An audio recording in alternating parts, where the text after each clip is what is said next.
Listen to a conversation between a student and an administrator in the University Employment Office. Hi, I hope you can help me. I just transferred from Northeastern State University near Chicago. Well, welcome to Central University. But Chicago's such a great city. Why'd you leave? Everyone asks that. It's my hometown, and it was sure convenient to go to a school nearby. But Northeastern is still fairly small, and it doesn't have the program I'm interested in. See, I want to major in international studies, and the only program in the state is here. We do have a great program. Well, how did you get interested in international studies? Well, my family hosted a few foreign exchange students while I was growing up. Then I took part in an international summer program after I graduated from high school. I found I really liked meeting people from all over, getting to know them. Oh, okay. And that led you to our program. Right now, though, I assume you're looking for a job. Yeah, a part-time job on campus. I thought I'd save money, being away from the big city, but it doesn't seem to be working that way. Anyway, I'm not having much luck. I'm not surprised. Most of our campus jobs are taken in the first week or two of the semester. What work experience have you had? Well, I worked in the university library last year, but I already checked at the library here.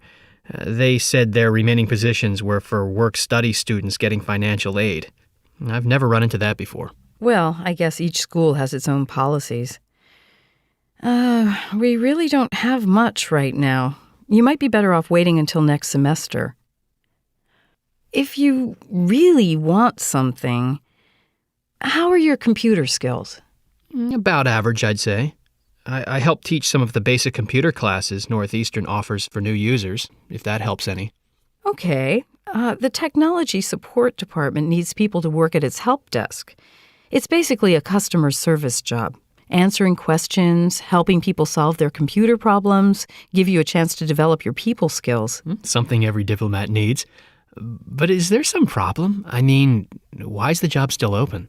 Well, they have extended hours from 6 a.m. to 2 a.m. every day, so they need a large staff. But right now, they only need people early mornings, late nights, and weekends. You'd probably end up with a bit of everything rather than a regular spot. On the bright side, you'd probably be able to get some studying done between calls. At least it'd be a start, and then you can try for better hours next semester. I see where the hours might be a problem. But I guess I can't afford to be too picky if I want a job. Still, maybe we can work something out.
Listen again to part of the conversation, then answer the question. We really don't have much right now. You might be better off waiting until next semester. If you really want something... Why does the woman say this? If you really want something... Listen to part of a lecture in an astronomy class. We're going to start a study of sunspots today, and I think you'll find it rather interesting. Now, I'm going to assume that you know that sunspots, in the most basic terms, are dark spots on the sun's surface. That'll do for now. The ancient Chinese were the first to record observations of sunspots as early as the year 165. When later European astronomers wrote about sunspots, they didn't believe that the spots were actually on the sun. That's because of their belief at the time that the heavenly bodies, the sun, moon, stars, and planets, were perfect, without any flaws or blemishes. So the opinion was the spots were actually something else, like shadows of planets crossing the sun's face. And this was the thinking of European astronomers until the introduction of the telescope. Which brings us to our old friend Galileo. In the early 1600s, based on his observations of sunspots, Galileo proposed a new hypothesis. He pointed out that the shape of sunspots, well, the sunspots weren't circular. If they were shadows of the planets, they would be circular, right? So that was a problem for the prevailing view. And he also noticed that the shape of the sunspots changed as they seemed to move across the sun's surface. Maybe a particular sunspot was sort of square, then later it would become more lopsided, then later something else. So there's another problem with the shadow hypothesis, because the shape of a planet doesn't change. What Galileo proposed was that sunspots were indeed a feature of the sun, but he didn't know what kind of feature. He proposed that they might be clouds in the atmosphere, the solar atmosphere, especially because they seemed to change shape, and there was no predicting the changes. At least nothing Galileo could figure out. That random shape changing would be consistent with the spots being clouds. Over the next couple hundred years, a lot of hypotheses were tossed around. The spots were mountains, or holes in the solar atmosphere through which the dark surface of the sun could be seen. Then in 1843, an astronomer named Heinrich Schwabe made an interesting claim. Schwabe had been watching the sun every day that it was visible for 17 years, looking for evidence of a new planet. And he started keeping track of sunspots, mapping them so he wouldn't confuse them with any potential new planet. In the end, there was no planet, but there was evidence that the number of sunspots increased and decreased in a pattern that began repeating after 10 years. And that was a huge breakthrough. Another astronomer named Wolf kept track of the sun for an even longer period, 40 years actually. So Wolf did 40 years of research, and Schwabe did 17 years of research. I think there's a lesson there. Anyway, Wolf went through old records from various observatories in Europe and put together a history of sunspot observations going back about 100 years. From this information, he was able to confirm the existence of a pattern, a repeating cycle. But Wolf detected an 11-year cycle, not a 10-year cycle. 11-year cycles? Does that sound familiar to anyone? No? Well, geomagnetic activity, the natural variations in the Earth's magnetic field, it fluctuates in 11-year cycles. We'll cover this later in the semester, but for now, scientists in the late 19th century were aware of geomagnetic cycles, so when they heard that the sunspot cycle was also 11 years, they just had to find out what was going on. Suddenly, everyone was doing studies of the possible relationship between the sun and the Earth. Did the sunspots cause the geomagnetic fields, or did the geomagnetic fields cause the sunspots? Or was there some other thing that caused both?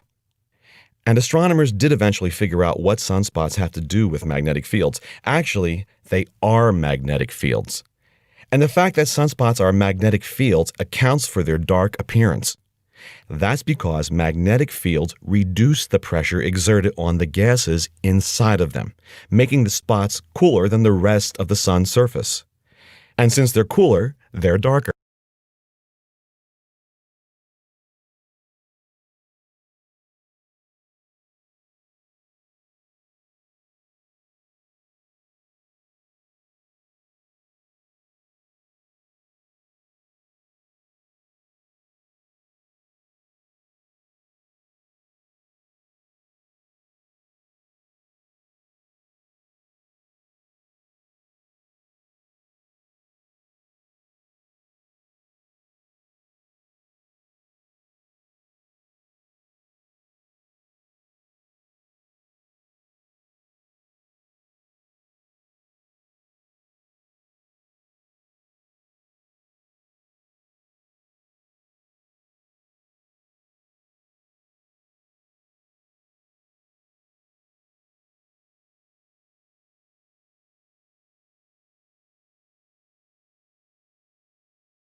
Listen to part of a lecture in an art history class. Today, we'll continue our examination of ancient Roman sculpture. We've already looked at portrait sculpture, which are busts created to commemorate people who had died, and we've looked at relief sculpture, or sculpting on walls. And today, we look at yet another category of sculpture, copies. Roman sculptors often made copies of famous Greek sculptures. Why did they do that? Well, no one knows for sure. You see, in the late 4th century BC, the Romans began a campaign to expand the Roman Empire. And in 300 years, they had conquered most of the Mediterranean area and parts of Europe. You know the saying, to the victor belong the spoils? Well, the Roman army returned to Rome with many works of Greek art. It's probably fair to say that the Romans were impressed by Greek art and culture, and they began making copies of the Greek statues. Now, the dominant view in traditional art history is that Roman artists lacked creativity and skill, especially compared to the Greek artists who came before them. Essentially, the traditional view, a view that's been prevalent for over 250 years, is that the Romans copied Greek sculptures because they couldn't create sculpture of their own. But finally, some contemporary art historians have challenged this view. One is Elaine Gazda. Gazda says that there might be other reasons that Romans made copies. She wasn't convinced that it was because of a lack of creativity. Can anyone think of another possible reason? Well, maybe they just admired the sculptures. They liked the way they looked. Yes, that's one of Gazda's points. Another is that while nowadays reproduction is easy, it was not so easy in Roman times. Copying statues required a lot of skill, time, and effort. So Gazda hypothesizes that copying didn't indicate a lack of artistic imagination or skill on the part of Roman artists, but rather the Romans made copies because they admired Greek sculpture. Classical Greek statues represented an idealization of the human body and were considered quite beautiful at the time. Gazda also believes that it's been a mistake to dismiss the Roman copies as, copies for copy's sake, and not to consider the Roman function and meaning of the statues. What do you mean, the Roman function? Weren't they just for decoration? Well, not necessarily. Under the Emperor Augustus, at the height of the Roman Empire, portrait statues were sent throughout the empire. They were supposed to communicate specific ideas about the emperor and the imperial family, and to help inhabitants of the conquered areas become familiar with the Roman way of life. Roman coins were also distributed throughout the empire. Anybody care to guess what was on them? The emperor's face? That's right. The coins were easy to distribute, and they allowed people to see the emperor, or at least his likeness, and served as an additional reminder to let them know, who was in charge. And the images helped people become familiar with the emperor. Statues of him in different roles were sent all over the empire. Now, actually, some Roman sculptures were original, but others were exact copies of Greek statues. And some Roman sculptures were combinations of some sort. Some combined more than one Greek statue, and others combined a Greek god or an athlete with a Roman's head. At the time of Julius Caesar, it wasn't uncommon to create statues that had the body of a god and the head of an emperor. And the Romans were clever. What they did was they made plaster casts from molds of the sculptures. Then they shipped these plaster casts to workshops all over the empire, where they were replicated in marble or bronze. And on some statues, the heads were removable. They could put an emperor's head on different bodies, showing him doing different things. And then later, when the time came, they could even use the head of the next emperor on the same body.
Listen again to part of the lecture, then answer the question. Essentially, the traditional view, a view that's been prevalent for over 250 years, is that the Romans copied Greek sculptures because they couldn't create sculpture of their own. But finally, some contemporary art historians have challenged this view. What does the professor imply when he says this? But finally, some contemporary art historians have challenged this view. Listen to a conversation between a student and his sociology professor. Well, I'm glad you redid your outline. I've made a few comments, but nothing you have to act on. It's in good enough shape for you to start writing your paper. Thanks. At first I was afraid all that prep work would be a waste of time. Well, especially with a challenging topic like yours, factors leading to the emergence of sociology as an academic discipline. There's just so much history to consider, you could get lost without a solid outline. So, did you have a question? Yeah, it's about...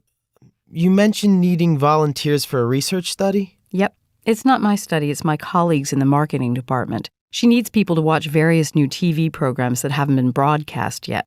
Then indicate on a survey whether they liked it, why, if they'd watch another episode. It'd be kind of fun. Plus, participants get a $50 gift certificate. Oh, well, I like the sound of that. But, so they're trying to predict if these shows are going to succeed or fail, right? Based on students' opinions? Why would they care what we think? Hey, don't sell yourself short. People your age are a very attractive market for advertisers who promote their products on television. The study's sponsored by a TV network. If enough students don't like a show, the network may actually reconsider putting it on the air. Okay, well, how do I sign up? You just add your name and phone number to this list and check a time slot. Although it looks like the only times left are next Monday morning and Thursday evening. Oh, well, I have marketing and economics Monday mornings and Thursday. Oh, you're taking a marketing class? Who's teaching it? It's Professor Larkin, Intro to Marketing. He hasn't mentioned the study, though. Oh, well, the marketing department's pretty big. I happen to be friends with the woman who's doing the TV study. Okay, well, we don't want you missing class. How's Thursday? Oh, I work from 5 till 9 that night. No flexibility with your schedule?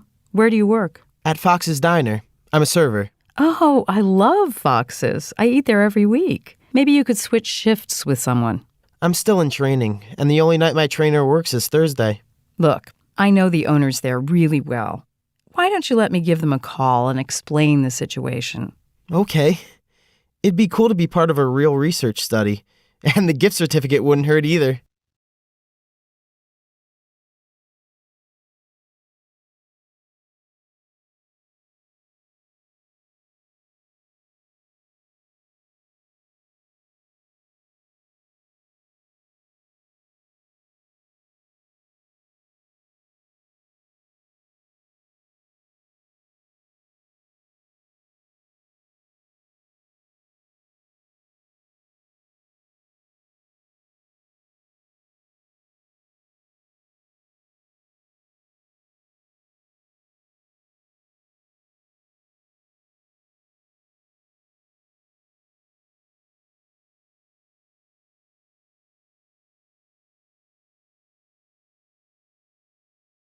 Listen again to part of the conversation, then answer the question. Oh, you're taking a marketing class? Who's teaching it? It's Professor Larkin, Intro to Marketing. He hasn't mentioned the study, though. Oh, well, the marketing department's pretty big. I happen to be friends with the woman who's doing the TV study. What does the professor mean when she says this? Oh, well, the marketing department's pretty big. Listen to part of a lecture in a European history class. In order to really study the social history of the Middle Ages, you have to understand the role of spices. Now, this might sound a little surprising, even a little strange, but what seem like little things now were back then actually rather big things. So, first let's define what a spice is. Technically speaking, a spice is part of an aromatic plant that is not a leaf or herb. Spices can come from tree bark, like cinnamon, plant roots, like ginger, flower buds like cloves. And in the Middle Ages, Europeans were familiar with lots of different spices, the most important being pepper, cloves, ginger, cinnamon, mace, and nutmeg. These spices literally dominated the way Europeans lived for centuries, how they traded, and even how they used their imaginations. So, why this medieval fascination with spices? We can boil it down to three general ideas, briefly. One was cost and rarity. Two was exotic taste and fragrance. And third, mysterious origins and kind of mythical status. Now, for cost and rarity. Spices aren't native to Europe, and they had to be imported. Spices only grew in the East Indies, and, of course, transportation costs were astronomical. So spices were incredibly valuable, even from the very beginning. Here's an example. In 408 AD, the Gothic general who'd captured Rome demanded payment. He wanted 5,000 pounds of gold, among other things, but he also wanted 3,000 pounds of pepper. And maybe that'll give you an idea of exactly where pepper stood at the time. By the Middle Ages, spices were regarded as so important and expensive they were used in diplomacy, as gifts by heads of state and ambassadors. Now, for the taste. The diet then was relatively bland compared to today's. There wasn't much variety, especially the aristocracy, who tended to eat a lot of meat. They were always looking for new ways to prepare it, new sauces, new tastes, and this is where spices came in. Now, this is a good point to mention one of the biggest myths about spices. It's commonly said that medieval Europeans wanted spices to cover up the taste of spoiled meat, but this isn't really true. Anyone who had to worry about spoiled meat couldn't afford spices in the first place. If you could afford spices, you could definitely afford fresh meat. We also have evidence that various medieval markets employed a kind of police to make sure that people didn't sell spoiled food. And if you were caught doing it, you were subject to various fines, humiliating public punishments. So what actually was true was this. In order to have meat for the winter, people would preserve it in salt, not a spice. Spices actually aren't very effective as preservatives. And throughout winter, they would eat salted meat. But the taste of the stuff could grow really boring and depressing after a while. So the cooks started looking for new ways to improve the taste, and spices were the answer. Which brings us to mysterious origins and mythical status. Now, the ancient Romans had a thriving spice trade, and they sent their ships to the east and back. But when Rome collapsed in the 5th century and the Middle Ages began, direct trade stopped. And so did that kind of hands-on knowledge of travel and geography. Spices now came by way of the trade routes, with lots of intermediaries between the producer and the consumer. So these spices took on an air of mystery. Their origins were shrouded in exotic travels. They had the allure of the unknown, of wild places. Myths grew up of fantasy lands, magical, faraway places made entirely of food and spices. Add to that, spices themselves had always been considered special or magical, not just for eating, and this was already true in the ancient world where legends about spices were abundant. Spices inspired the medieval imagination. They were used as medicines to ward off diseases and mixed into perfumes, incense. They were used in religious rituals for thousands of years. They took on a life of their own, and they inspired the medieval imagination, spurred on the Age of Discovery in the 15th and 16th centuries, when famous explorers like Columbus and da Gama and Magellan left Europe in their ships. They weren't looking for a new world. They were looking for spices. And we know what important historical repercussions some of those voyages had.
Listen again to part of the lecture, then answer the question.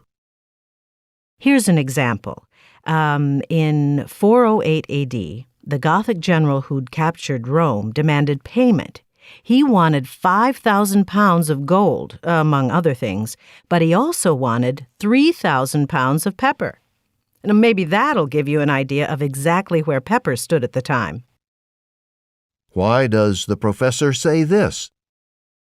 And maybe that'll give you an idea of exactly where pepper stood at the time.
Listen to a conversation between a student and a professor.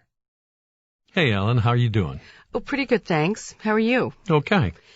Did you have a chance to look at my grad school application? You know, the statement of purpose I wrote? Well, yeah, in fact, here it is. I just read it. Oh, great. What did you think? Basically, it's good. What you might actually do is take some of these different points here and actually break them out into separate paragraphs. So, 1, your purpose for applying for graduate study. Why do you want to go to graduate school and an area of specialty, and why you want to do the area you're specifying, and what you want to do with your degree once you get it. Okay. So they're pretty clear on those 4 points they want. Right. So you might just break them out into, separate paragraphs and expand on each point some. But really what's critical with these is that you've got to let yourself come through. See, you got to let them see you in these statements. Expand some more on what's happened in your own life and what shows your motivation and interest in this area, in geology. Let them see what captures your imagination about this field. Okay, so make it a little more personal. That's okay? That's fine. They look for that stuff. You don't want to go overboard. Right. But it's critical that somebody sees what your passion is, your personal motivation for doing this. Okay. And that's got to come out in here. And let's see, you might also give a little, since this is your only chance to do it, you might give a little more explanation about your unique undergraduate background. So, how you went through, the music program, what you got from that, why you decided to change. I mean, it's kind of unusual to go from music to geology, right? Yeah, I was afraid that, maybe the personal type stuff wouldn't be what they wanted, but... No, in fact, it's... give an example. I had a friend when I was an undergrad, went to medical school, and he put on his med school application, and he could actually tell if somebody actually read it, because he had asthma. And the reason that he wanted to go to med school was he said he wanted to do sports medicine because he had this real interest. He was an athlete too, and wanted to help athletes who had this physical problem. And he could always tell if somebody actually read his letter because they would always ask him about that. So something unique. Yeah. So see, that's what's good. And I think for you probably, your music background's the most unique thing that you've got in your record. Right. So you see, you got to make yourself stand out from a couple of hundred applications. Does that help any? Yeah, it does. It gives me some good ideas. And what you might also do, too, is, you might get a friend to proof it or something at some point. Oh, sure. Also, think about presentation, how the application looks. In a way, you're actually showing some other skills here, like organization. A lot of stuff that they're not formally asking for, they're looking at. So your presentation format, your grammar, all that stuff, they're looking at in your materials at the same time. Right. Okay.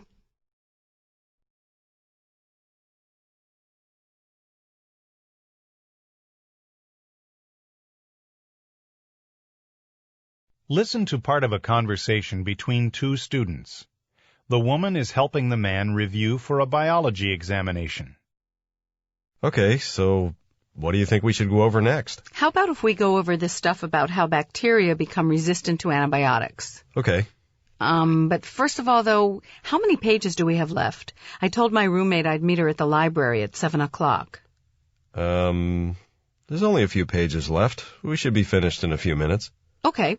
So, about how bacteria become resistant to antibiotics. Oh, yeah, okay. So you know that some bacteria cells are able to resist the drugs we use against them, and that's because they have these special genes that, protect them from the drugs. Right.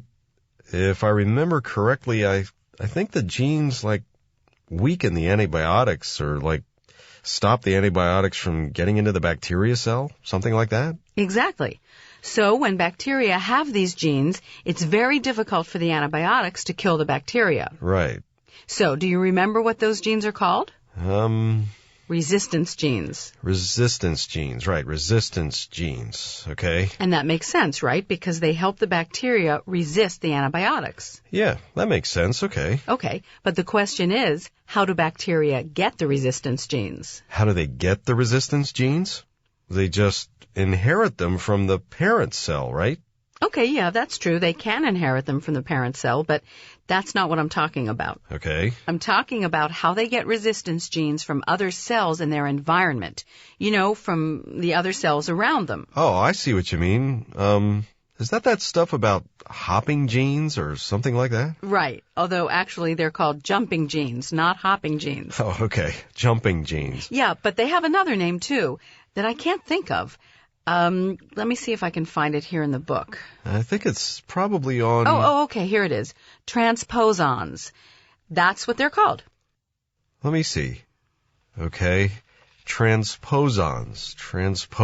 So, transposon is another name for a jumping gene? Right. And these transposons are, like little bits of DNA that are able to move from one cell to another. That's why they're called jumping genes. They kind of jump from one cell to another. Okay. And these transposons are how resistance genes are able to get from one bacteria cell to another bacteria cell. What happens is that a resistance gene from one cell attaches itself to a transposon, and then when the transposon jumps to another cell... The other cell gets the resistance gene, and... Right. That's how it becomes resistant to antibiotics. Right. Wow, that's really cool. So that's how it happens. That's how it happens. Why does the woman say this? But first of all, though, how many pages do we have left? I told my roommate I'd meet her at the library at 7 o'clock. Listen to part of a talk in an environmental science class. So I wanted to discuss a few other terms here. Actually, some ideas about how we manage our resources. Let's talk about what that means. If we take a resource like water, well, maybe we should get a little bit more specific here, back up from the more general case, and talk about underground water in particular. So, hydrogeologists have tried to figure out how much water can you take out from underground sources. This has been an important question. Let me ask you guys, how much water, based on what you know so far, could you take out of, say, an aquifer under the city? As much as would get recharged? Okay. So we wouldn't want to take out any more than naturally comes into it. The implication is that, if you only take as much out as comes in, you're not going to deplete the amount of water that's stored in there, right? Wrong. But that's the principle. That's the idea behind how we manage our water supplies. It's called safe yield. Basically, what this method says is that you can pump as much water out of a system as naturally recharges, as naturally flows back in. So this principle of safe yield, it's based on balancing what we take out with what gets recharged. But what it does is it ignores how much water naturally comes out of the system. In a natural system, a certain amount of recharge comes in, and a certain amount of water naturally flows out through springs, streams, and lakes. And over the long term, the amount that's stored in the aquifer doesn't really change much. It's balanced. Now humans come in and start taking water out of the system. How have we changed the equation? It's not balanced anymore? Right. We take water out, but water also naturally flows out. And the recharge rate doesn't change. So the result is we've reduced the amount of water that's stored in the underground system. If you keep doing that long enough, if you pump as much water out as naturally comes in, gradually the underground water levels drop. And when that happens, that can affect surface water. How? Well, in underground systems there are natural discharge points, places where the water flows out of the underground systems, out to lakes and streams. Well, a drop in the water level can mean those discharge points will eventually dry up. That means water's not getting to lakes and streams that depend on it. So we've ended up reducing the surface water supply too. You know, in the state of Arizona, we're managing some major water supplies with this principle of safe yield, under a method that will eventually dry up the natural discharge points of those aquifer systems. Now, why is this an issue? Well, aren't some of you going to want to live in this state for a while? Want your kids to grow up here and your kids' kids? You might be concerned with, does Arizona have a water supply which is sustainable? Key word here. What that means, the general definition of sustainable is, will there be enough to meet the needs of the present without compromising the ability of the future to have the availability to have the same resources? Now, I hope you see that these two ideas are incompatible, sustainability and safe yield, because what sustainability means is that it's sustainable for all systems dependent on the water, for the people that use it, and for supplying water to the dependent lakes and streams. So I'm going to repeat this. So if we're using a safe yield method, if we're only balancing what we take out with what gets recharged, but don't forget, water's also flowing out naturally, then the amount stored underground is going to gradually get reduced, and that's going to lead to another problem. These discharge points, where the water flows out to the lakes and streams, they're going to dry up. Okay.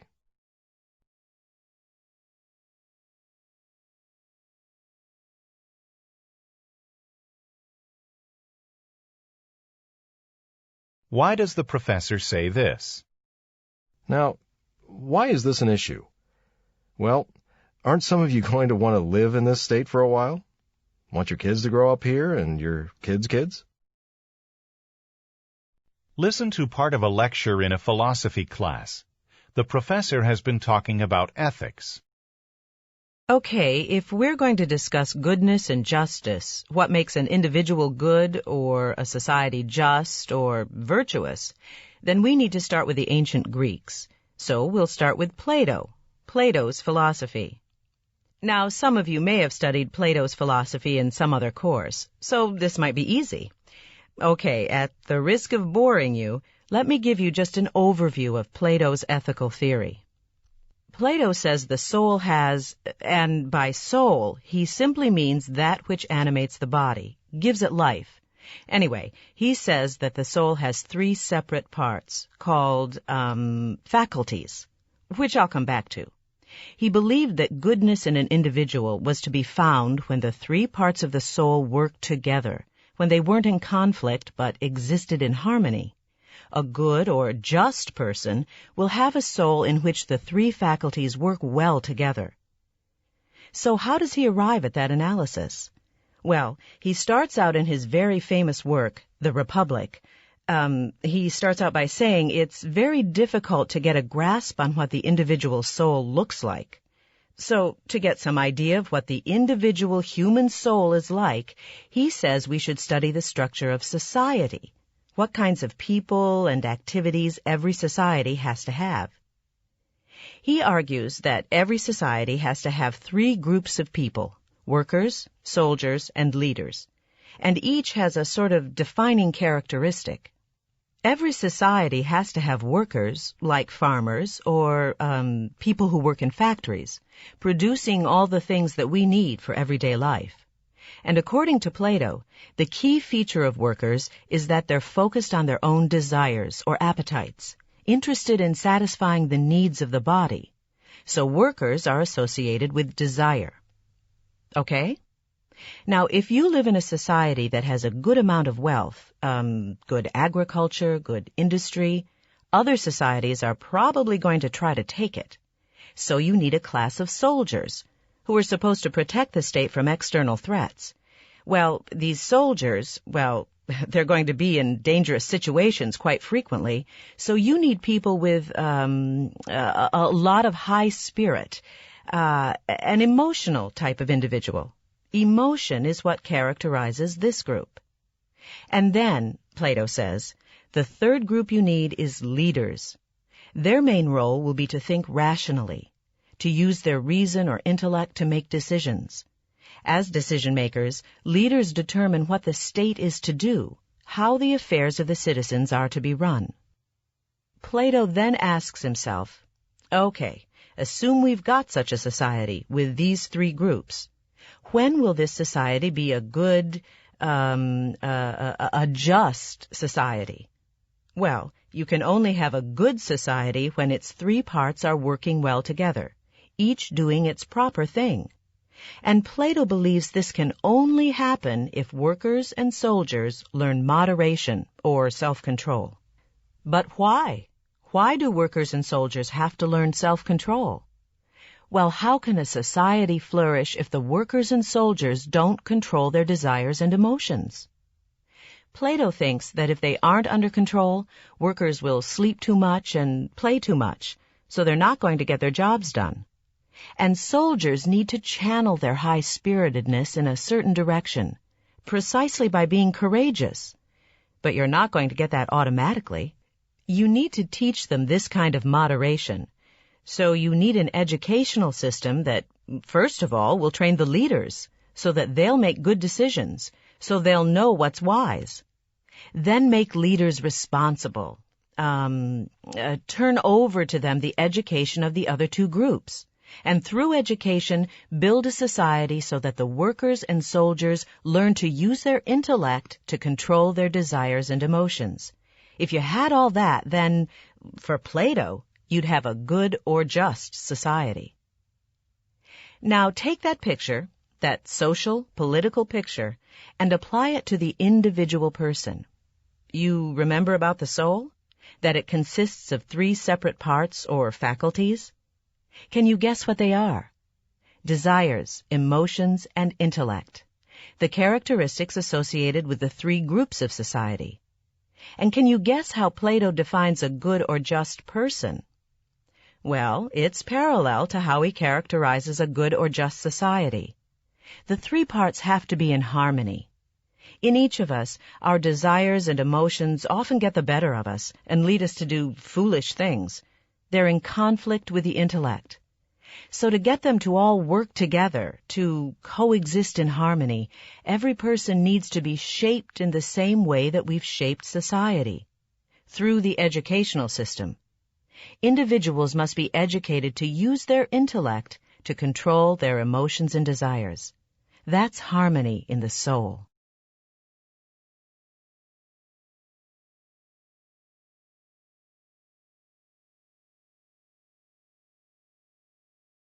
Listen again to part of the lecture, then answer the question. Now, some of you may have studied Plato's philosophy in some other course, so this might be easy. Okay, at the risk of boring you, let me give you just an overview of Plato's ethical theory. What does the professor imply about Plato's ethical theory? Listen again to part of the lecture, then answer the question. But why? Why do workers and soldiers have to learn self-control? Well, how can a society flourish if the workers and soldiers don't control their desires and emotions? Why does the professor ask this? Well, how can a society flourish if the workers and soldiers don't control their desires and emotions? Listen to part of a talk in a botany class. Okay, so we've talked about some different types of root systems of plants, and I've shown you some pretty cool slides. But now I want to talk about the extent of the root system, the overall size of the root system, the depth. I want to tell you about one particular experiment. I think you're going to find this pretty amazing. Okay, so there was this scientist. This very meticulous scientist decided that the best place to see a whole root system, to actually see how big the entire system got, the best place would be to grow it where? Water? In water. So he took rye plants, it was rye plants, and he started growing them in water. Now, you've all heard of growing stuff in water before, right? It's done commercially, right? Like to grow vegetables and flowers? Right. They grow all kinds of commercial crops in water. So, if you're growing things in water, you can add the fertilizer. What do you need to do to that water besides put fertilizer in it? Anyone ever actually tried to grow plants in water? You must bubble water through it. Bubble gas through it. You must bubble gas through it. So, gas, you have to bubble through. Think about the soil we talked about last week, about growing plants in soil. Think about some of you who have killed your favorite houseplants because you love them too much. If you overwater, why do your favorite houseplants die? Oh, no oxygen. Not enough oxygen for the roots, which do what 24 hours a day in all seasons? Respiration? Respire, respiration. They breathe. So if you just stick rye plants in water, it doesn't make a difference how much fertilizer you add. You also need to bubble gas through the water. So they have access to that oxygen. If they don't have that, they're in big trouble. Okay, so this scientist, grew a rye plant in water so he could see the root system, how big it got, its surface area. I read about this, and the book said 1,000 kilometers of roots. I kept thinking, this has to be a mistake. It just doesn't make any sense to me that could be right, but that's what all the books have, and no one's ever corrected it. So let me explain to you about this rye plant. If you take a little seed of many grasses, and remember, rye is a grass. If you take a tiny little seed and you germinate it, actually, take one of my least favorite grasses that starts growing about May. What's my least favorite grass that starts growing about May? Crabgrass. Crabgrass. Remember how I showed you in the lab, one little seed starts out producing one little shoot, then at a week or so later, you've got about 6 shoots. And then 3 weeks later, you've got about 15 shoots coming out all directions, like this. All those little shoots up there? Well, that's what they did with the rye. And the little seedlings started, and pretty soon there were several shoots, and then more shoots. In the end, that one single seed produced 80 shoots, with an average of 50 centimeters of height from one seed. 80 shoots coming out. Average 50 centimeters high. When they looked at the shoot versus the root surface, they found that the shoot surface, with all of its leaves, had a total surface area of about 5 square meters. Now, here's the biggie. When they looked at the root surface area, you would expect that the root and the shoot would be in balance, right? So they should be pretty close in terms of surface area, right? What's that? Did somebody say no? Well, you're absolutely correct. Instead of 5 square meters, the root system was found to have more than 200 square meters of surface area. Where did all of that extra surface area come from? Who did it? Who was responsible for all those extra square meters of surface area? What did roots do to increase their surface area? Root hairs. Root hairs, that's exactly it. So those root hairs were responsible for an incredible chunk of surface area. They constantly have to be spread out in the water so they can absorb minerals from the fertilizer. And of course, they need oxygen access as well.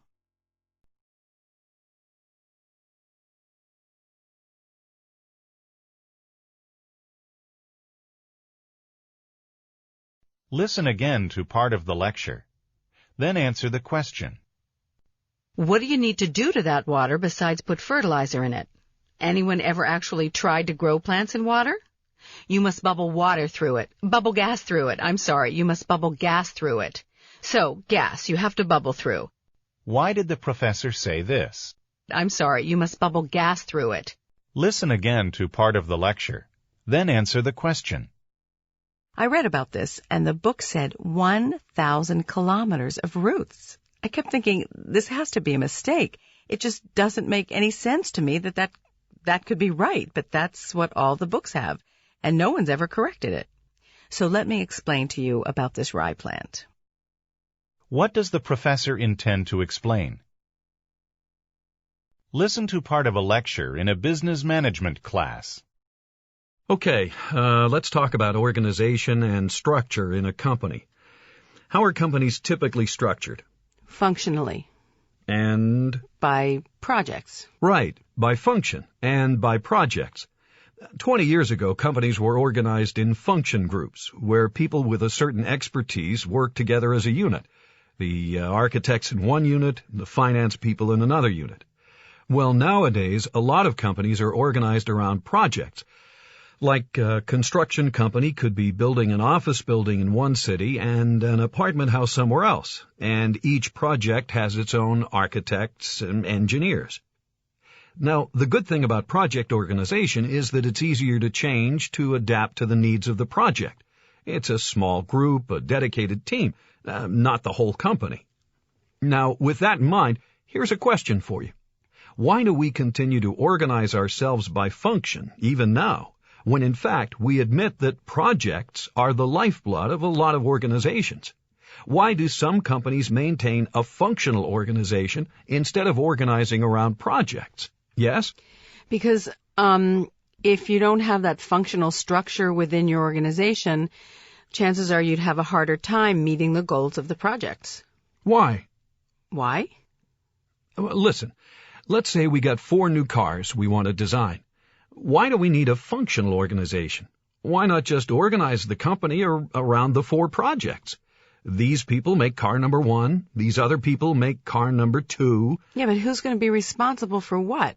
You know, the way you tell who's... Well, we'll appoint a manager. New car number 1 manager. Car number 2 manager. They're completely responsible. Why should we have a single engineering department that has all 4 cars passing through it? When you design a car, you need the expertise of all the engineers in the company. Each engineer needs to be in touch with the entire engineering department. Yeah, but I keep asking, why? I want to know why. Yes. Well, to eliminate redundancy is probably one of the biggest factors in an organization, so that there's standards for uniformity and efficiency in the organization. Okay, and that's probably the primary reason for functional organization right there, is that we want some engineering consistency. We want the same kind of technology used in all 4 cars. If we disperse those 4 engineers into 4 parts of the organization and they work by themselves, there's a lot less chance that the technology's going to be the same from car to car. So instead, we maintain the functional organization. That means the engineers work together in one part of the building, and their offices are next to each other because we want them to talk to each other. When an engineer works on a project, they bring the expertise of their whole functional group with them. But there's a downside of that, though, isn't there? I mean, organizing a company into functional groups is not all positive. Where's the allegiance of those engineers? It's to their coordinator, right? It's to that chief engineer. But we really want our one engineer, the engineer that's working on car number 1, we want that person's loyalty to be to that project as well as to the head of the engineering group. We really want both, don't we? We want to maintain the functional organization so we can maintain uniformity and technology transfer and expertise.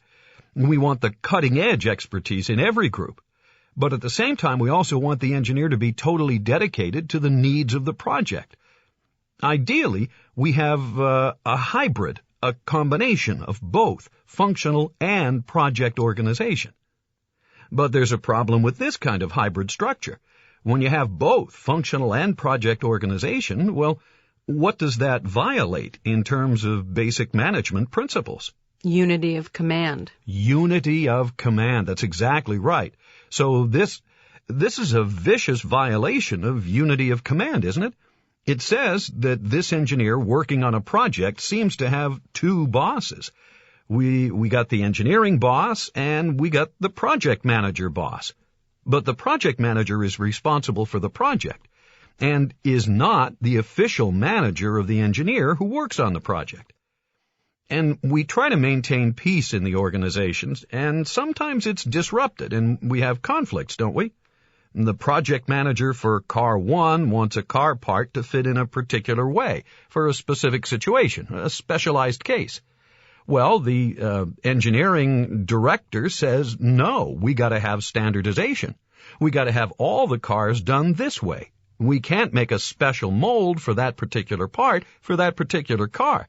We're not going to do that. So we got a conflict.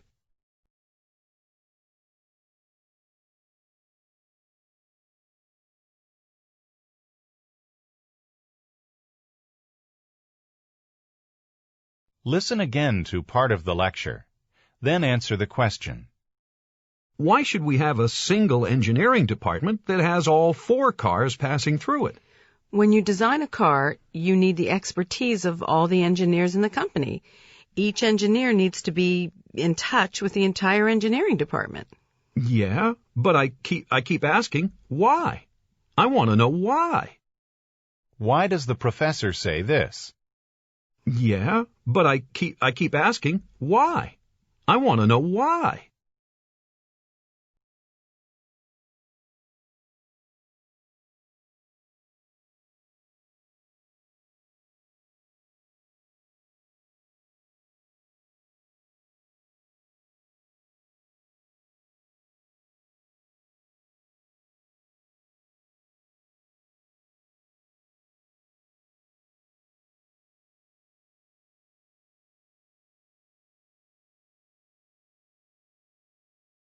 Listen to a conversation between a student and a professor. Sandy, how's class been going for you this semester? Oh, it's great. I really like your business psychology class, but I have one major concern about the last assignment. You know, the one where we have to interview a local business owner, entrepreneur. Are you having trouble coming up with interview questions?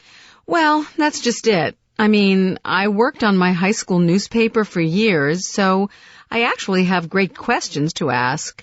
The thing is, I'm new to the area, and I don't know people off campus. So I was wondering could you possibly give me the name of someone I could interview? You don't know anyone who owns a business? Well, yeah, back home. My next-door neighbors. They own a shoe store, and they're really successful, but they're not local. Well, it wouldn't be fair to the other students if I gave you the name of a contact, but I could help you figure out a way to find someone on your own. Let's see. Do you read the local newspaper? Sure, whenever I have the time. Well, the business section in the paper often has stories about local business people who've been successful. If you find an article, you could call the person who's profiled. You mean just call them up out of the blue and ask them if they'll talk to me? Sure, why not? Well, aren't people like that awfully busy? Too busy to talk to a random college student? Many people enjoy telling the story of how they got started. Remember, this is a business psychology class, and for this assignment, I want you to get some real insight about business owners, their personality, what drives them to become an entrepreneur. Like how they think. And what motivates them. Why did they start their business? I'm sure they'd talk to you, especially if you tell them you might start a business someday. I'm not sure I'd have the guts to do that. Opening a business seems so risky, so scary. Well, you can ask them if they felt that way too. Now you just need to find someone to interview to see if your instincts are correct.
Listen again to part of the conversation, then answer the question.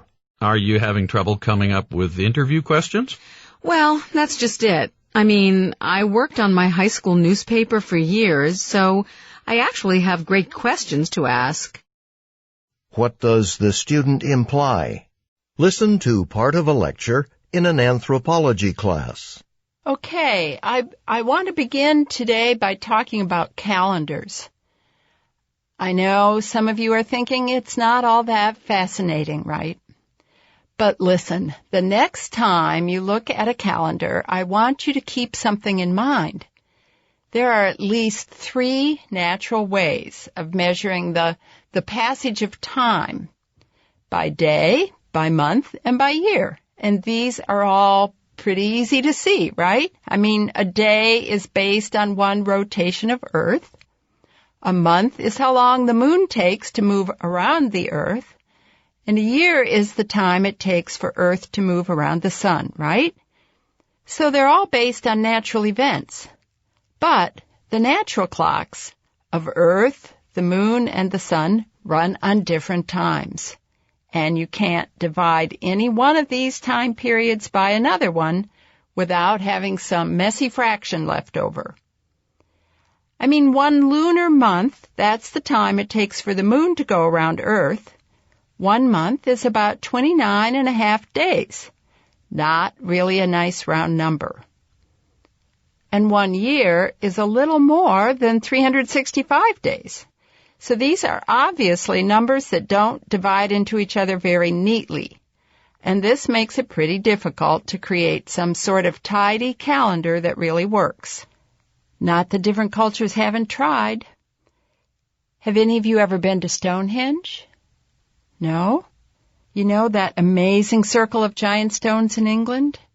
Well, if you ever go and find yourself wondering why this culture, way back in prehistoric England, would go to so much work to construct this monumental ring of enormous stones, well, keep in mind that a lot of us think it was designed, at least partially, as a calendar, to mark when the seasons of the year begin, according to the exact day when the sun comes up from a particular direction.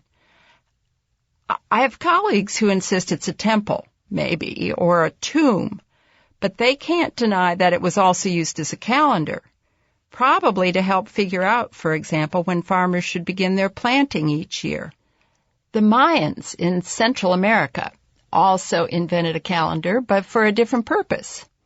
The Mayans, especially the royalty and priests, wanted to look at long cycles of history. So the calendar they used had to be able to count far into the future as well as far into the past.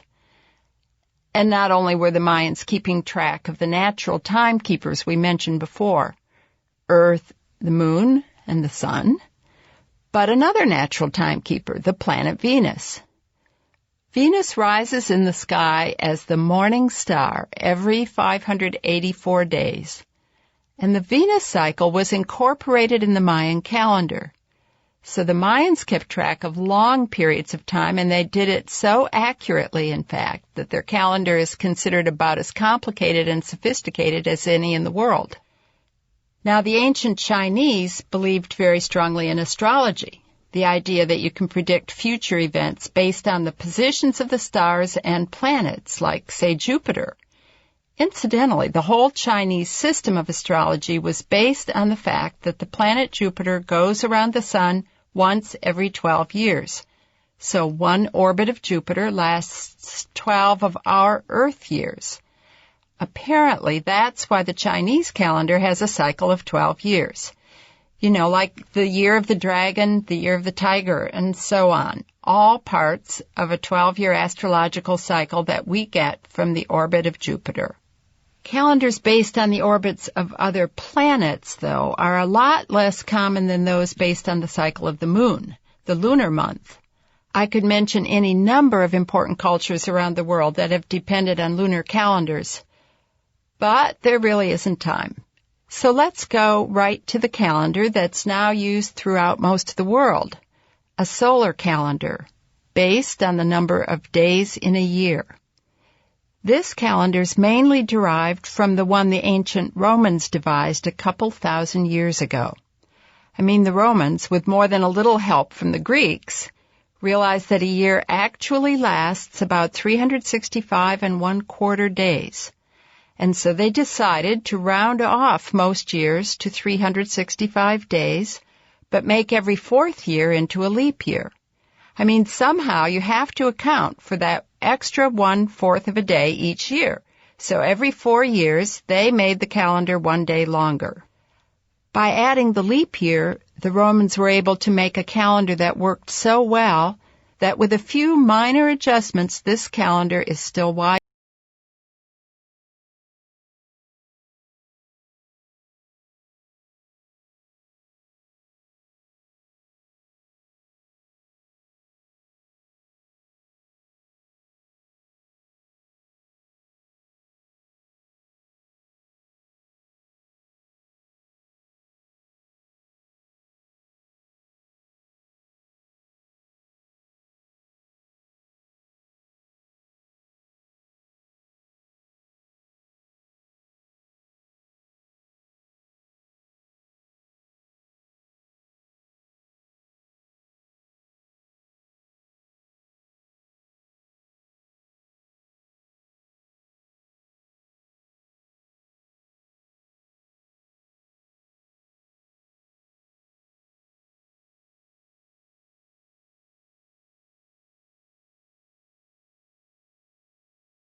Listen to part of a lecture in an astronomy class.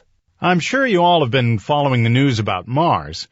A lot of spacecraft have been visiting the planet recently. Some have gone into orbit around it, while others have landed on it. And they've sent back an abundance of data that's reshaping our knowledge, our vision of the planet in a lot of ways. Is there anything that you've been particularly struck by in all the news reports? Well, they seem to mention water a lot, which kind of surprised me, as I have this picture in my head that Mars is dry, sort of dry and dead. You're not the only one. You know, for centuries, most of our knowledge of the planet came from what we saw through telescopes. So, obviously, it was pretty limited. And our views of the planet were formed as much by writers as they were by serious scientists. When the first science fiction stories came out, Mars was described as being a lot like Earth, except... I know the planet was red and the people were green. I've seen some of those old movies. What were they thinking? I mean, really, Well, it seems silly to us now, but those ideas were quite imaginative and occasionally scary in their time.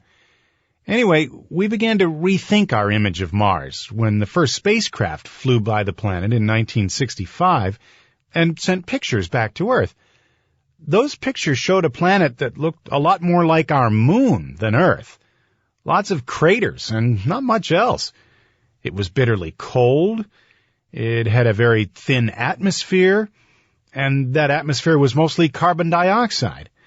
So the view of Mars after this first flyby mission was that dry, dead planet that Lisa mentioned. But then there were more visits to the planet in the 1970s. And this time the spacecraft didn't just fly by, they orbited, or landed. This allowed us to receive much more detailed images of the planet, and it turned out to be a pretty interesting place. Mars has a lot more than craters. It has giant volcanoes and deep canyons. It also showed signs of dried-up riverbeds and plains that had been formed by massive floods. So we concluded that there must have been water on the planet at one time, billions of years ago. Now, what does it take for water to exist? You need to have a warm enough temperature so that it doesn't freeze. That's one thing. And the other is that you need enough atmospheric pressure, thick enough air so that the water doesn't instantly vaporize. The Mars we see today doesn't have either of those conditions. It's too cold and the air is too thin. But a long time ago, there may have been a thicker atmosphere that created a greenhouse effect that raised temperatures. And maybe that combination produced water on the surface of the planet. So maybe Mars wasn't just a dead, boring rock. Maybe it was a fascinating fossil that was once alive and dynamic, worthy of exploration. Now, let's jump forward a few decades to the beginning of this century and a new generation of orbiters and landers that have been sent to Mars. Of course, the scientific instruments now surveying Mars are far more sophisticated than the instruments of the 70s, so we're getting all kinds of new data for analysis. And not surprisingly, that data is challenging our notions of what Mars is like. Lisa, you mentioned that a lot of the news reports talked about water. Do you remember any of the details? Well, they were showing these pictures of these long cuts in the ground, which would be gullies here, on Earth. They say that since gullies are usually formed by water, it seems like they may be evidence that water still exists on Mars, but I didn't get how that worked. I'm not surprised. There are a lot of theories, a lot of speculation, and some argue the formations aren't caused by water at all. But there's some ingenious theories that assume that there's a lot of water right under the planet's surface that somehow is causing the gullies to form. If we could only get a lander there. But the gullies aren't in places where we can send landers yet. Anyway, if there is some kind of water activity, it may change our view of the planet once again to something that's not dead, not even a fossil, but rather a planet like Earth that undergoes cycles. Think of our ice ages over long periods of time. Maybe Mars could sustain water again at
Why does the professor say this? So maybe Mars wasn't just a dead, boring rock.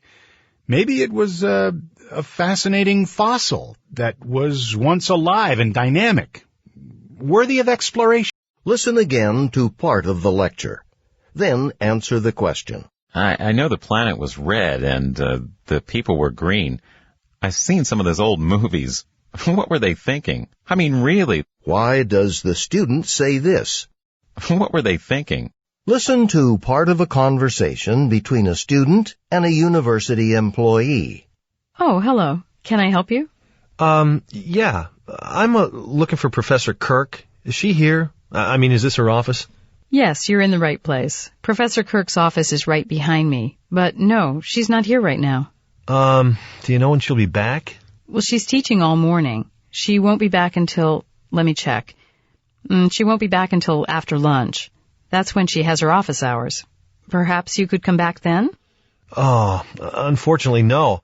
I have class this afternoon, and I was really hoping to talk to her today. Hey, do you know if she's accepting any more students into her Introduction to Biology class? You want to know if you can take the class? Yes, if she's letting any more students sign up, I'd like to join the class. Introduction to Biology is a very popular class, especially when she teaches it. A lot of students take it. Yeah, that's why the registrar said it was full. I've got the form the registrar gave me, to get her permission to take the class. It's all filled out except for her signature. I'm hoping she'll let me in even though the class is full. You see, I'm a senior this year, and this will be my last semester, so it's my last chance. Oh, wow, really? I mean, most students fulfill their science requirement the first year.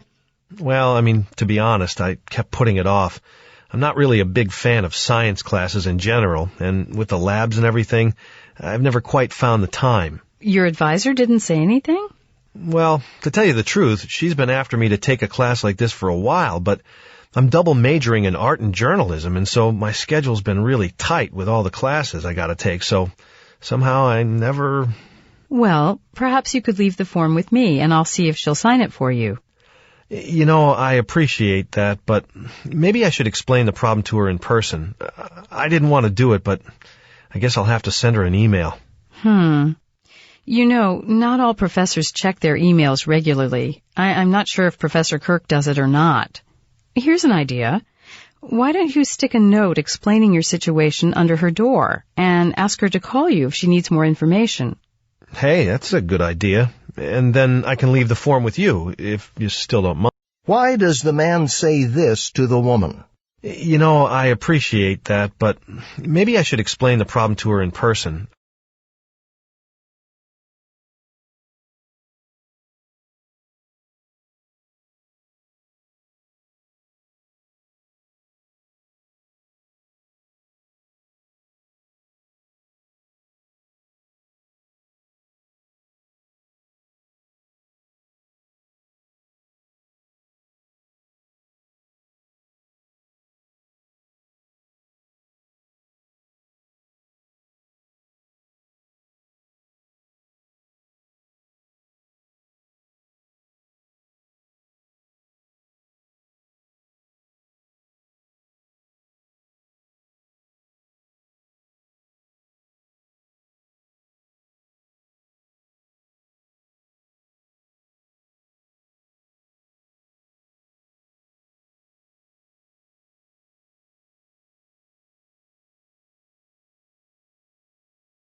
Listen to part of a lecture in a biology class.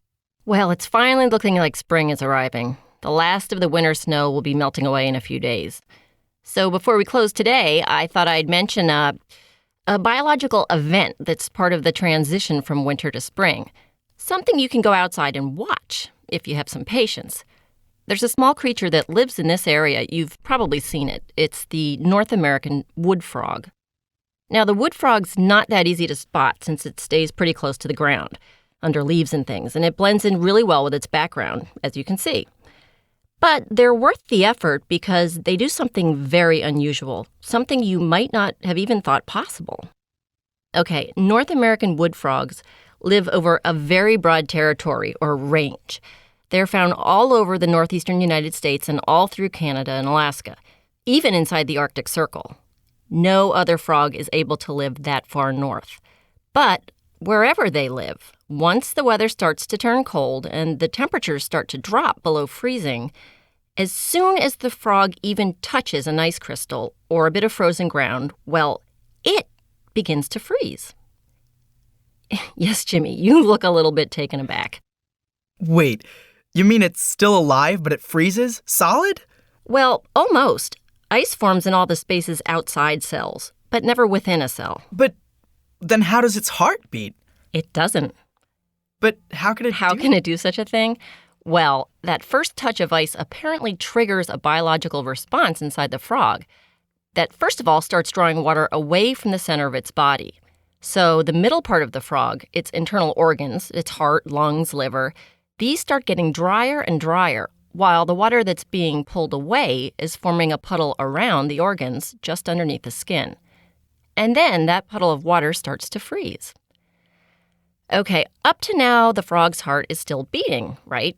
Slower and slower, and in those last few hours before it freezes, it distributes glucose, a blood sugar, throughout its body, its circulatory system. Sort of acts like an antifreeze. A solution of antifreeze, like you put in your car in the winter? Well, you tell me. In frogs, the extra glucose makes it harder for the water inside the cells to freeze. So the cells stay just slightly wet, enough so that they can survive the winter. Then, after that, the heart stops beating altogether. So, is that the same? I don't really know, but how long does it stay that way? Well, it could be days or even months. All winter, in fact. But, see, the heart really doesn't need to do any pumping now because the blood is frozen too. I guess I just don't see how it isn't, clinically dead. Well, that's the amazing thing. And how it revives is pretty amazing too. After months without a heartbeat, springtime comes around again, the earth starts to warm up, and suddenly, one day, ping, a pulse, followed by another one, then another, until maybe 10, 12 hours later, the animal is fully recovered.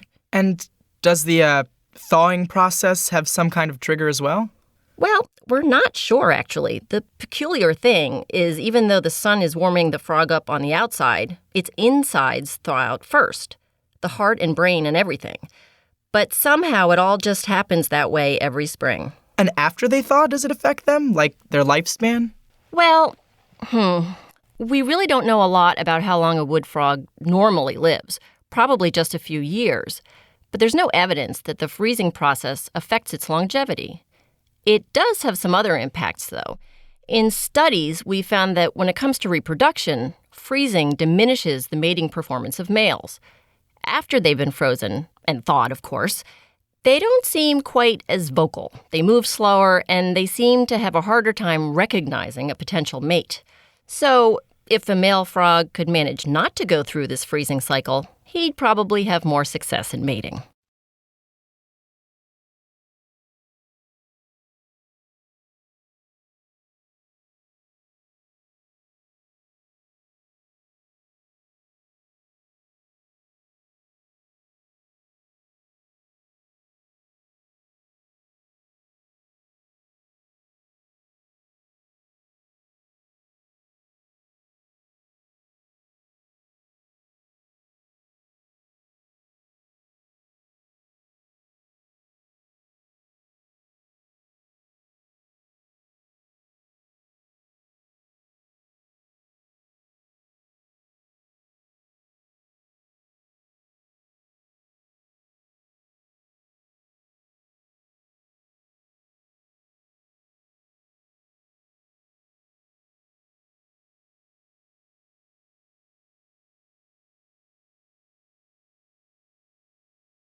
Listen again to part of the lecture, then answer the question.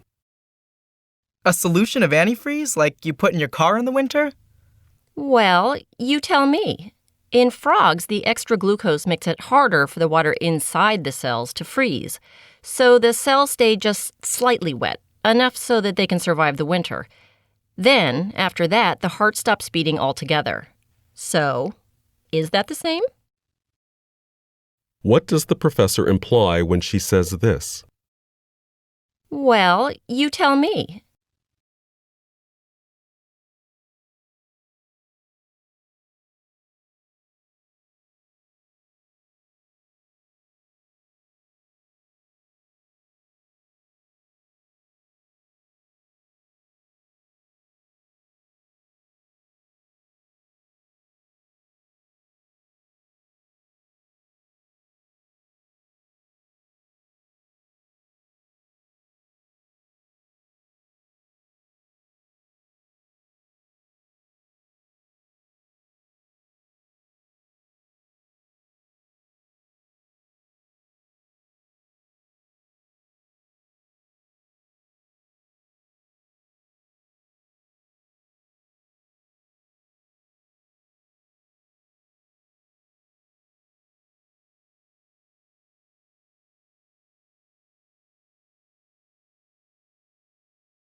Number 1.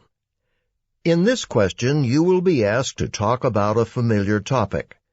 After you hear the question, you will have 15 seconds to prepare a response and 45 seconds to record the response. Choose a place you go to often that is important to you and explain why it is important. Please include specific details in your explanation. Begin to prepare your response after the beep.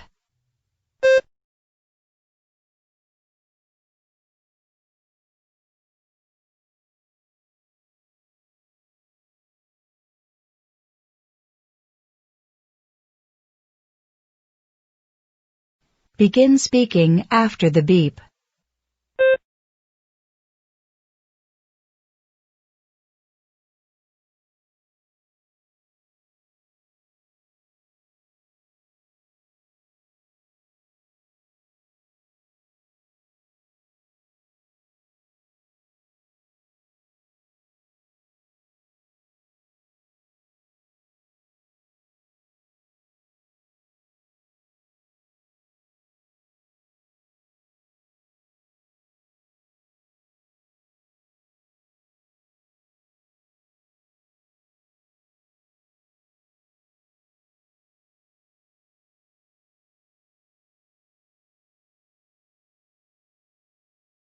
Two, please listen carefully.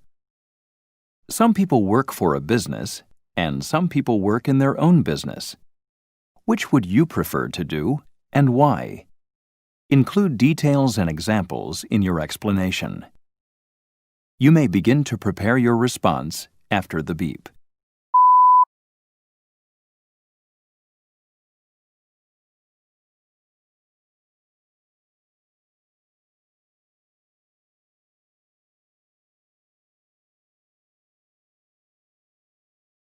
Please begin speaking after the beep.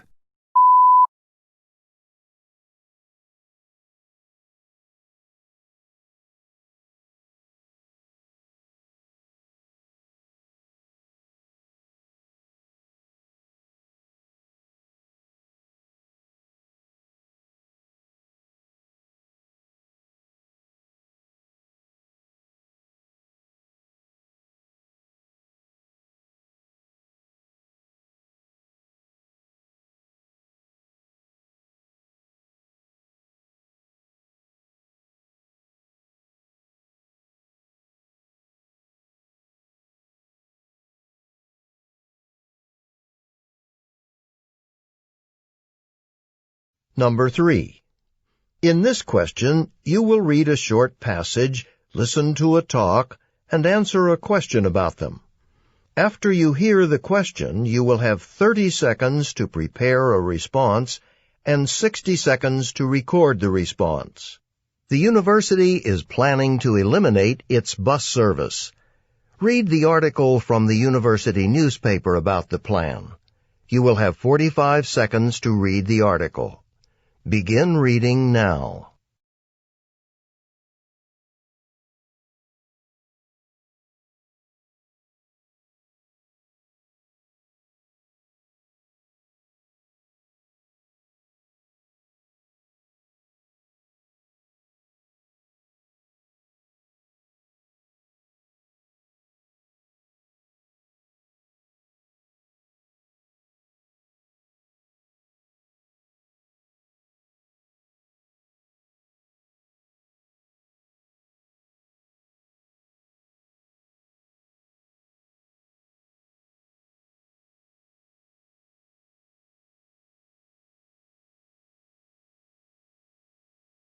Now listen to two students discussing the article. I don't like the university's plan. Really? I've ridden those buses, and sometimes there were only a few people on the bus. It did seem like kind of a waste. I see your point, but I think the problem is the route's out of date. It only goes through the neighborhoods that have gotten too expensive for students to live in. It's ridiculous that they haven't already changed the route, so it goes where most off-campus students live now. I bet if they did that, they'd get plenty of students riding those buses. Well, at least they're adding more parking. It's gotten really tough to find a space. That's the other part I don't like, actually. Cutting back the bus service and adding parking's just going to encourage more students to drive on campus. And that'll just add to the noise around campus and create more traffic. And that'll increase the need for more parking spaces. Yeah, I guess I can see your point. Maybe it would be better if more students used the buses instead of driving. Right. And the university should make it easier to do that, not harder. The man expresses his opinion of the university's plan to eliminate the bus service. State his opinion and explain the reasons he gives for holding that opinion. Begin to prepare your response after the beep.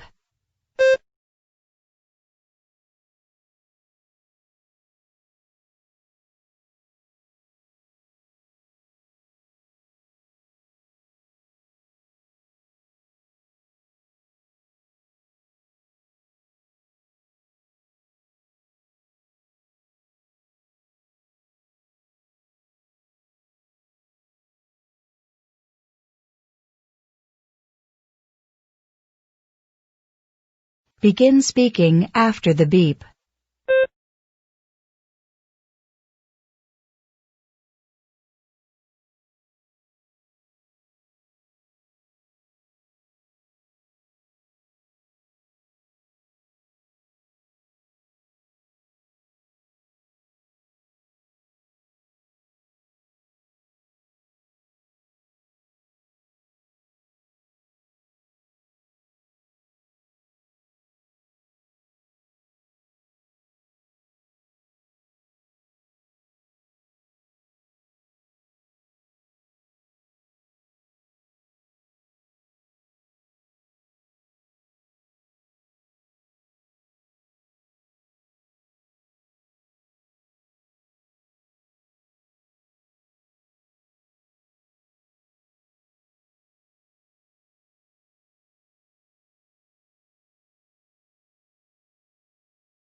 Four. Please listen carefully. Read the passage about symbiotic relationships. You have 45 seconds to read the passage. Begin reading now.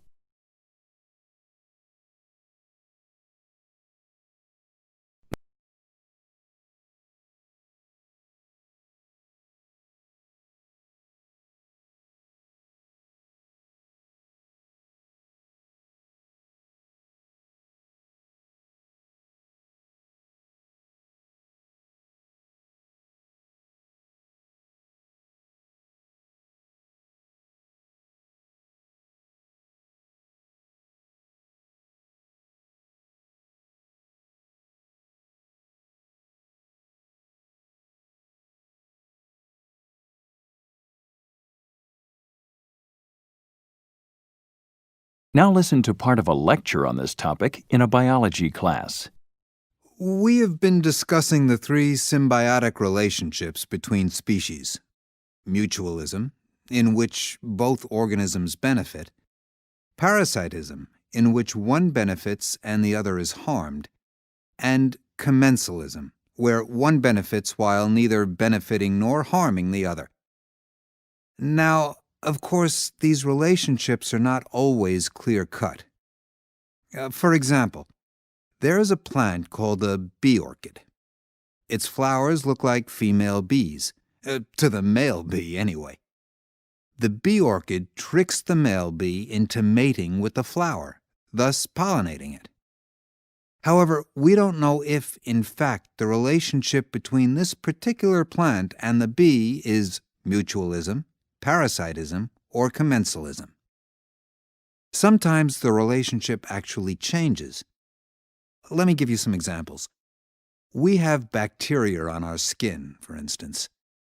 These colonies of bacteria don't harm us. So we can say that at this point, the relationship is commensal. But what happens if we get burned? The bacteria on our skin can take advantage of the burn and cause infections. The bacteria turn into what we call an opportunistic pathogen. A pathogen, by the way, is parasitic. Here's another example. Shrimp and crabs take advantage of colonies of coral which provide a nice home. They neither harm nor benefit the coral colonies. So the relationship here is also commensal. But sometimes a coral-eating sea star attacks the coral. At that point, the shrimp and crabs defend the coral. Without these creatures to protect it, the coral would be eaten. So, in this case, the relationship becomes mutual. The coral and its defenders are now in a relationship in which both organisms benefit. Now get ready to answer the question. The professor gives two examples of symbiotic relationships that change. Explain both examples in terms of what the original symbiotic relationship was and what symbiotic relationship it became. You may begin to prepare your response after the beep.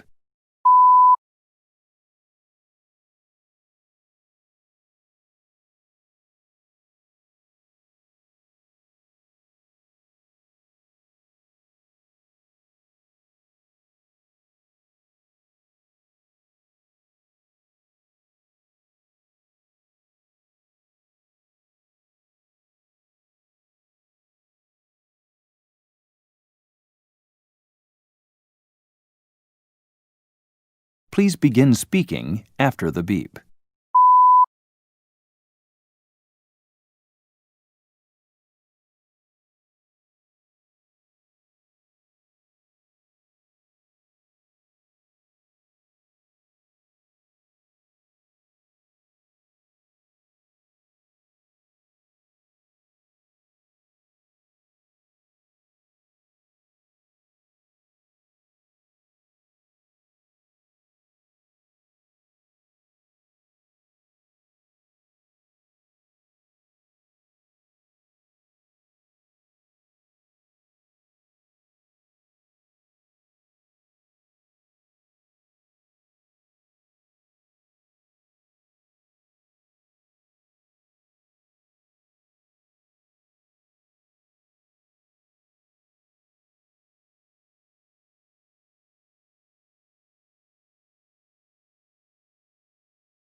Number 5. In this question, you will listen to a conversation and answer a question about it. After you hear the question, you will have 20 seconds to prepare a response and 60 seconds to record the response. Listen to a conversation between a student and her geology professor. Mary, I'm so glad I ran into you. Oh, hello, Professor Jensen. Listen, I know it's short notice, and maybe you've already made plans for spring break, but one of my students just dropped out of the field trip to the Smithson River Caves. You're next on the waiting list, so now there's room for you to come along. You're kidding. I didn't think there was a chance, and, well, it's a 3-day trip, right? I agreed to spend next week helping Professor Clark set up the new museum exhibition. I think she's really counting on me. Yeah, 3 days. But you know, if you'd rather come on the field trip, why not speak with her and see if she has anyone to replace you? Yeah, I'd hate to miss out on the caves. I'll definitely ask Professor Clark if there's someone else who could help her. You know, we don't leave until Wednesday.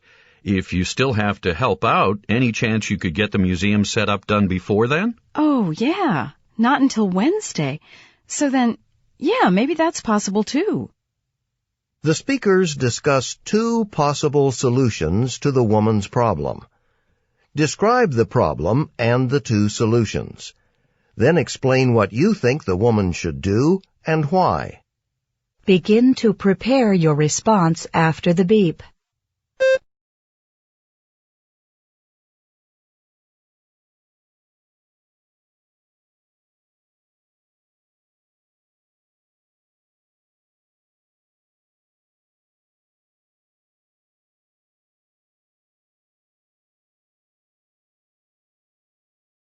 Begin speaking after the beep.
6. Please listen carefully. Listen to part of a lecture in a cultural studies class. Although the entertainment industry is concerned with telling a good story, it has had a profound effect on people's conceptions and misconceptions of the world around them. Let me give you an example.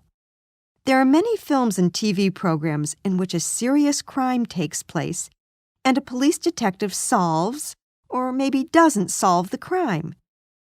It appears that these fictional crimes, added to news reports of real crime, cause viewers' perception of the rate of criminal behavior to outrank, to exaggerate reality. In other words, the actual, let's say, murder rate is probably well below people's perception of the murder rate. I've just been talking about misconceptions of crime rates, but there are other misconceptions which may be more harmful. Now, I'm not saying that believing in an exaggerated level of criminality, say a high murder rate, isn't harmful. It could cause a lot of people undue stress, for example. But what I mean is misconceptions about race and gender stereotypes. A person of a different race or a female being typecast into certain roles. Think about, for example, the portrayal of a person in a wheelchair. He or she is either portrayed as overcoming incredible odds to do heroic deeds, or, on the other hand, being a helpless victim. Does this promote understanding or misconceptions? In the movies, doctors perform miracles, lawyers win cases, and crime scene investigators find the evidence. People in these actual professions often get clients with unreasonable expectations. Professional people comment that the reality of their daily routine, their job, is seldom like that portrayed in the media. Students are sometimes disillusioned about their career choice because the job seemed much more interesting in the television program than in reality. Unfortunately, we make these judgmental mistakes about our own society, knowing full well the existence of the fantasy created by the media industry. Now get ready to answer the question. Using points and examples from the lecture, explain how the media has contributed to misconceptions about the real world. You may begin to prepare your response after the beep.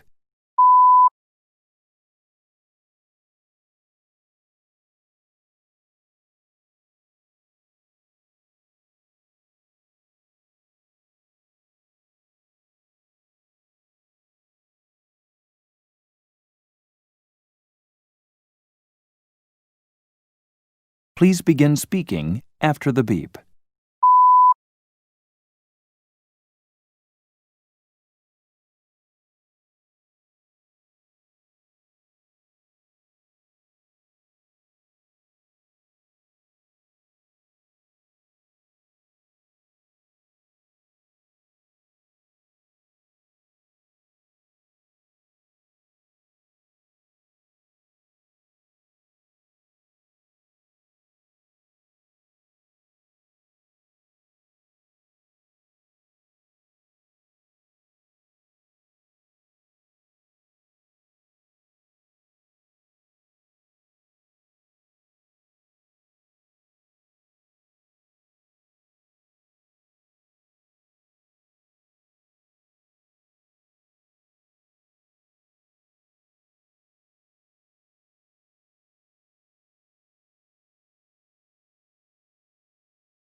Number 1.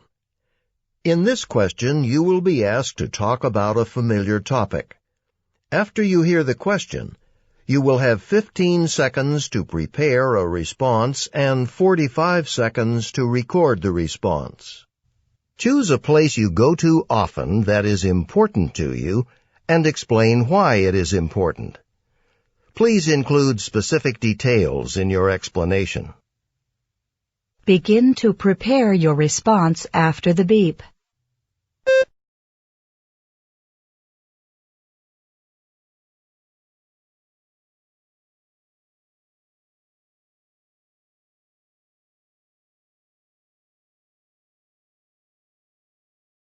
Begin speaking after the beep. I mostly read plays in my free time, as I'm an aspiring actress, and I do like the way a play is constructed, as well as the dramatic events. I do mostly love the Shakespearean plays, as you can easily identify with the characters, even though they live in a completely different time from ours. You can identify with them because they deal with problems that we face in our time, such as love, family problems, jealousy.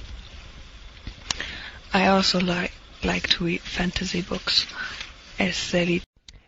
There are two kinds of reading material that I usually use. The first one is books, and the second one is magazine. I like to read books because we have a story, and the author creates his world, and it is very interesting to see the adventures of the people. My second type of reading material is magazines, because I like sports and I like to know what's happening in the world of sport with images and articles about the sport. Number 2. In this question, you will be asked to talk about a familiar topic. After you hear the question, you will have 15 seconds to prepare a response and 45 seconds to record the response. Some college students choose to take courses in a variety of subject areas in order to get a broad education. Others choose to focus on a single subject area in order to have a deeper understanding of that area. Which approach to course selection do you think is better for students, and why? Begin to prepare your response after the beep.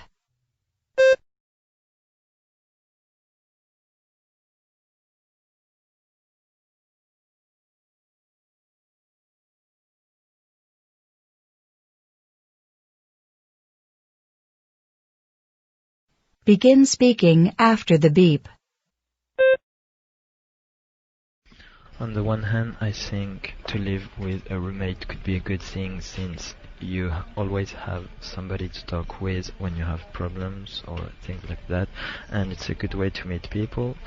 But on the other hand, you can't really do whatever you want. I mean, if you like parties and if your roommate does not, it's not a good thing for you. You are not free to do what you like, and it's not really interesting, and it's well, I live by myself and I'm very glad, since I can do what I want. I have nobody to tell me what to do, and some students will prefer to live with a romance. However, I prefer live in the Illuminism, because it is a period there is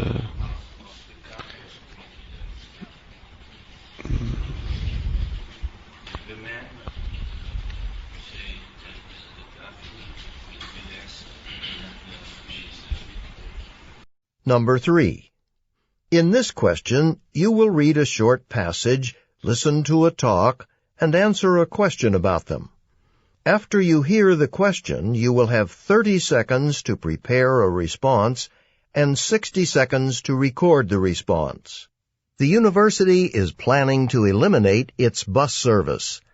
Read the article from the university newspaper about the plan. You will have 45 seconds to read the article. Begin reading now.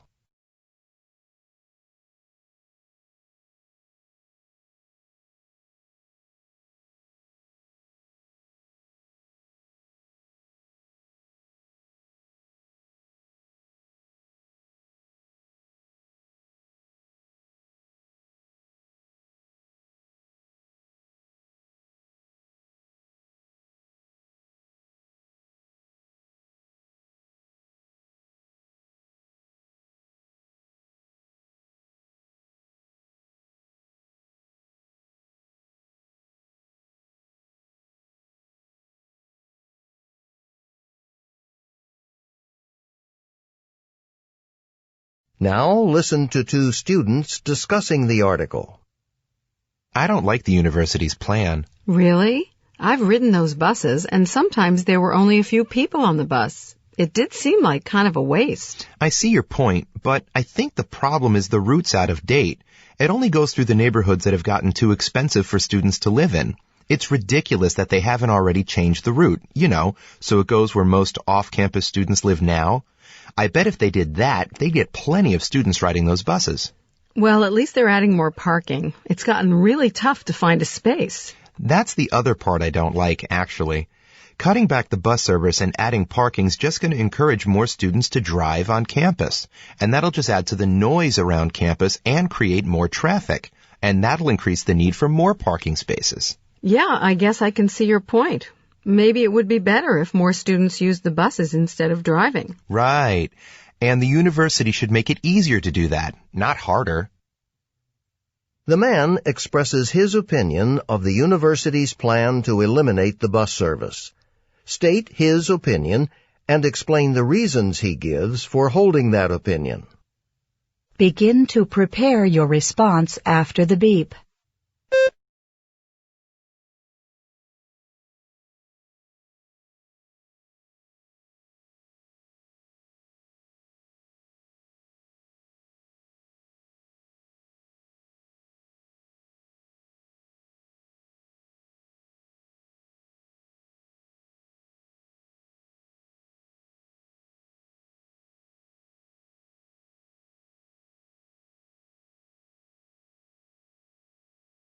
Begin speaking after the beep.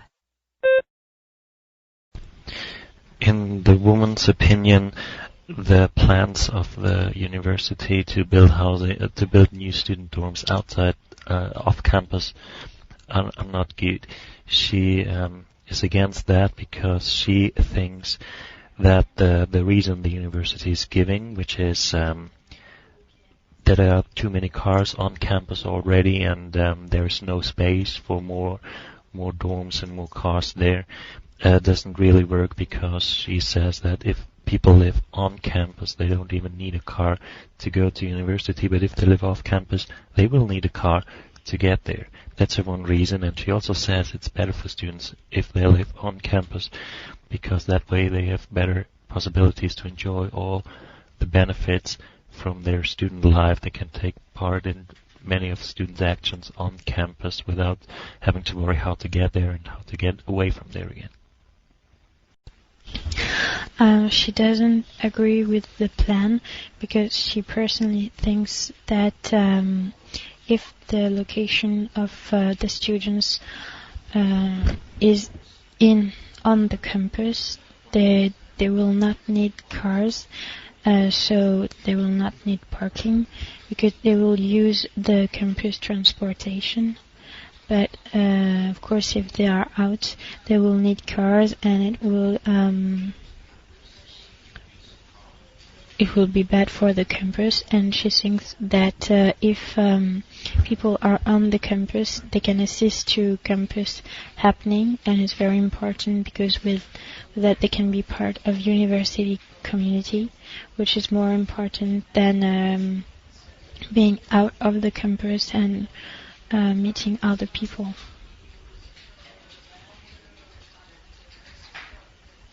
Number 4. In this question, you will read a short passage, listen to a talk, and answer a question about them. After you hear the question, you will have 30 seconds to prepare a response and 60 seconds to record the response. Now read the passage about the nature of social interaction. You will have 45 seconds to read the passage. Begin reading now.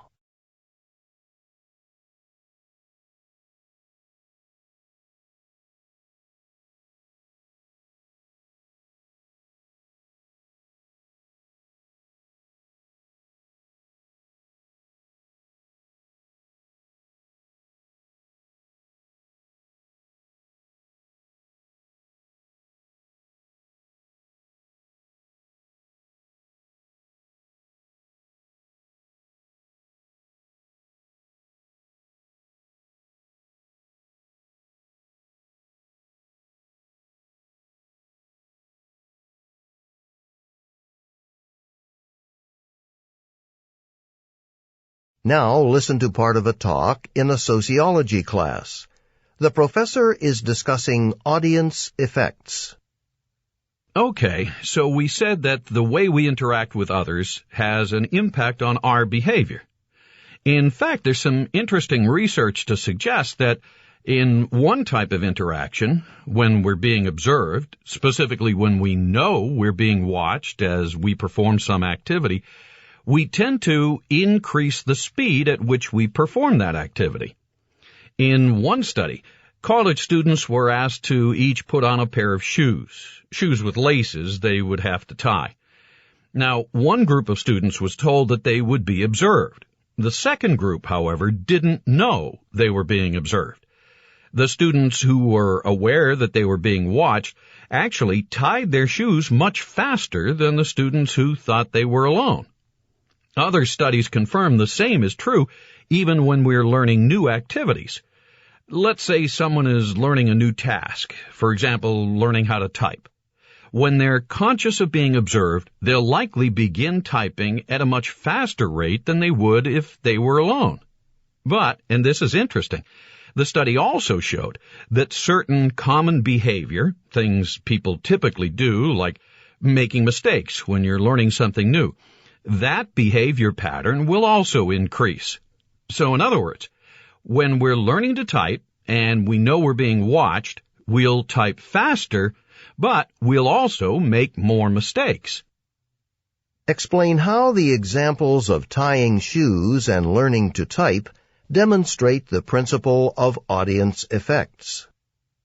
Begin to prepare your response after the beep.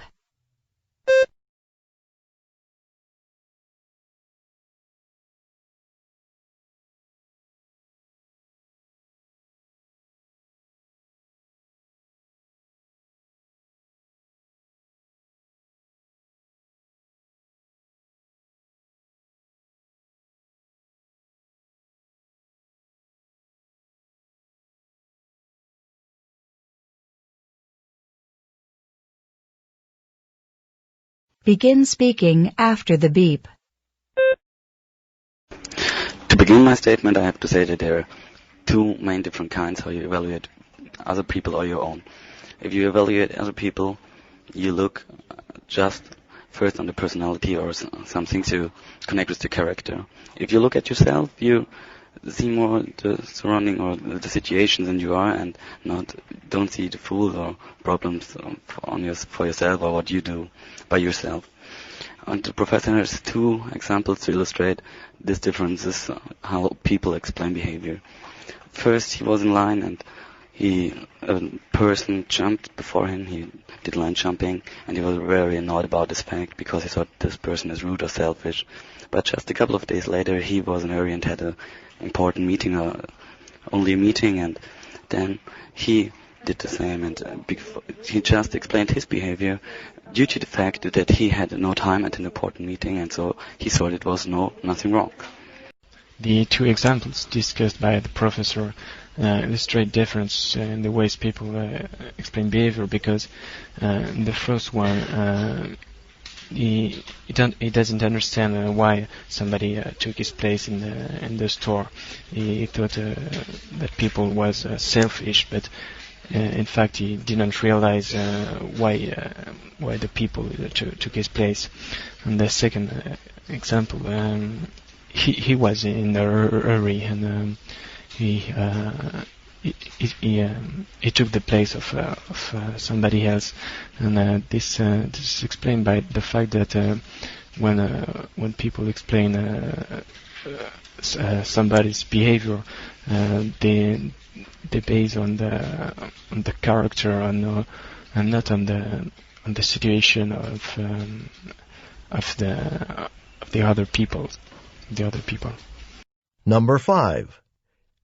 In this question, you will listen to a conversation and answer a question about it. After you hear the question, you will have 20 seconds to prepare a response and 60 seconds to record the response. Listen to a conversation between a student and her geology professor. Mary, I'm so glad I ran into you. Oh, hello, Professor Jensen. Listen, I know it's short notice, and maybe you've already made plans for spring break, but one of my students just dropped out of the field trip to the Smithson River Caves. You're next on the waiting list, so now there's room for you to come along. You're kidding. I didn't think there was a chance, and, well, it's a 3-day trip, right? I agreed to spend next week helping Professor Clark set up the new museum exhibition. I think she's really counting on me. Yeah, 3 days. But if you'd rather come on the field trip, why not speak with her and see if she has anyone to replace you? Yeah, I'd hate to miss out on the caves. I'll definitely ask Professor Clark if there's someone else who could help her. We don't leave until Wednesday. If you still have to help out, any chance you could get the museum set up done before then? Oh, yeah. Not until Wednesday. So then, yeah, maybe that's possible too. The speakers discuss 2 possible solutions to the woman's problem. Describe the problem and the 2 solutions. Then explain what you think the woman should do and why. Begin to prepare your response after the beep.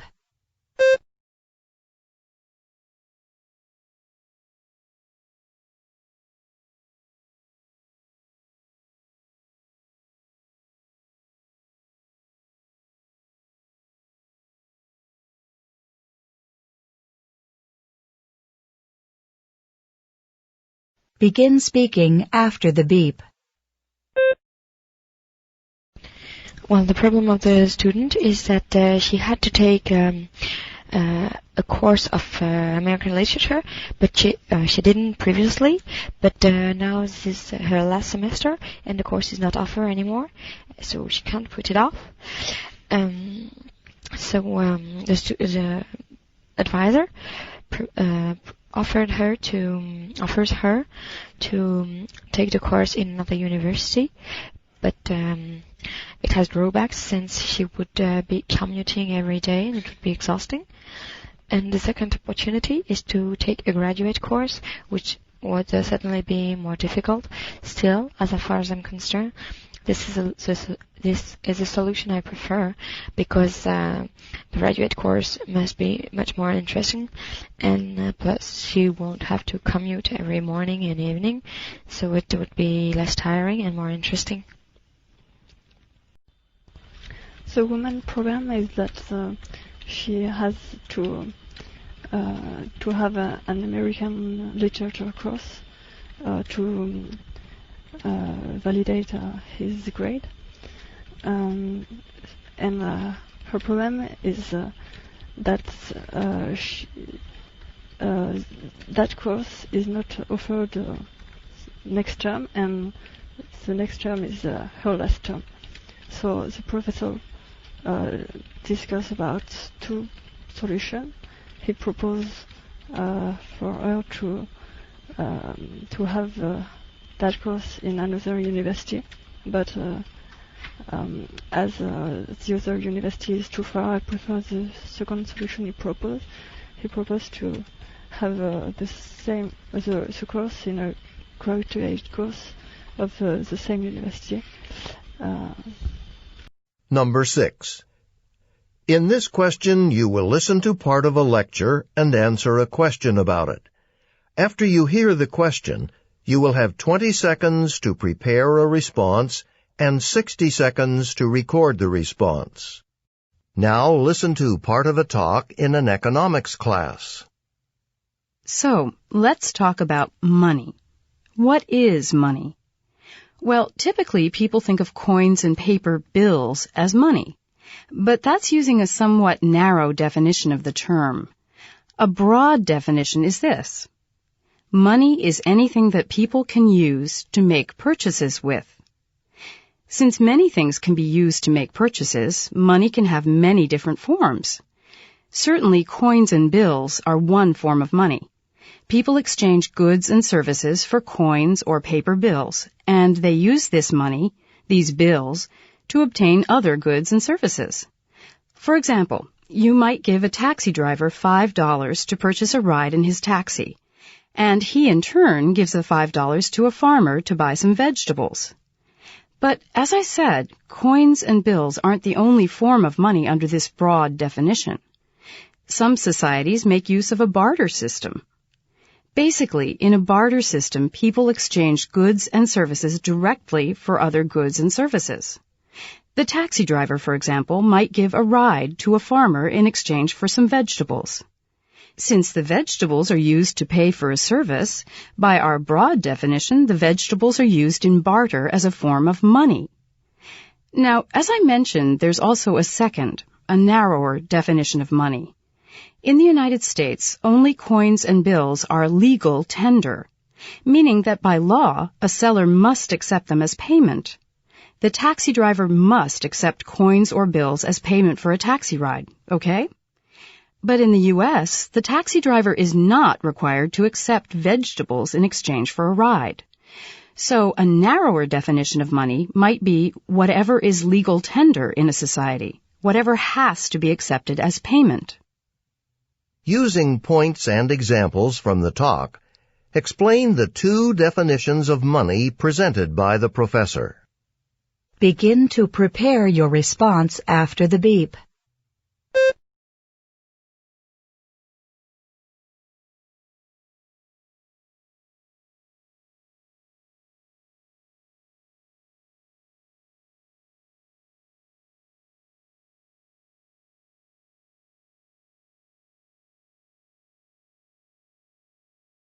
Begin speaking after the beep. There are two ways in which art can foster a child's development. One way is if there's a platform offered for expressing a child's complex emotions, and the other one is encouraging a child's persistence. A child has very limited vocabulary, and that's why it cannot verbally express it's some complex emotions like grief and all this. So in a drawing, a child has the opportunity to actually show what it feels, and also with persistence, it's meant that a child can keep trying to create something, and when it's finally done, there's this success factor, an accomplishment. Learning art could be important for children since it can be seen as a platform to express complex emotion, for example, like pride, since she gave an example of a little boy who wanted to draw a car. His first attempt was bad, but the other one, the third, the fourth, the fifth were good, so he was satisfied with himself, and he achieved thanks to its persistence. So art has been good for him, and learning art is also a good way to learn art skills, so it can only be an asset for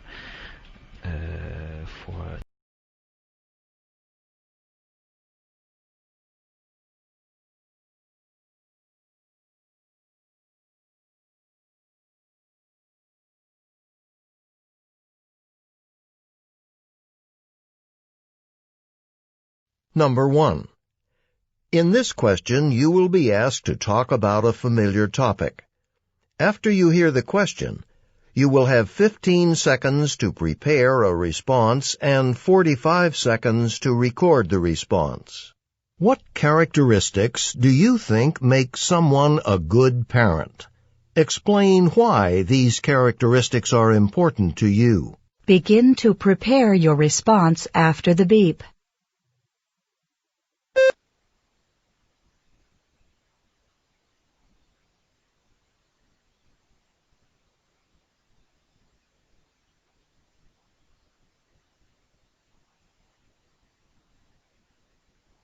Begin speaking after the beep. The two most important characteristics of a good parent is, for one, the ability to be strict And the second characteristic is love, because strictness is really important because the child of that parent can follow the parent's lead, and the parent sets an example and is like an ideal to look up to. And if the parent is loving and caring, the child can succeed and believe in itself. And that's the most important characteristic of a parent. I think that parents should trust a lot their children because it's very important among a family, and they also have to listen to their children, especially when they are teenage, because it's very important. They can have a lot of problem and they are growing. So, but last but not least, they must communicate a lot with their children, because it's that for these children may be better understand. Number 2. In this question, you will be asked to talk about a familiar topic. After you hear the question, you will have 15 seconds to prepare a response and 45 seconds to record the response. Some students prefer to work on class assignments by themselves. Others believe it is better to work in a group. Which do you prefer? Explain why. Begin to prepare your response after the beep.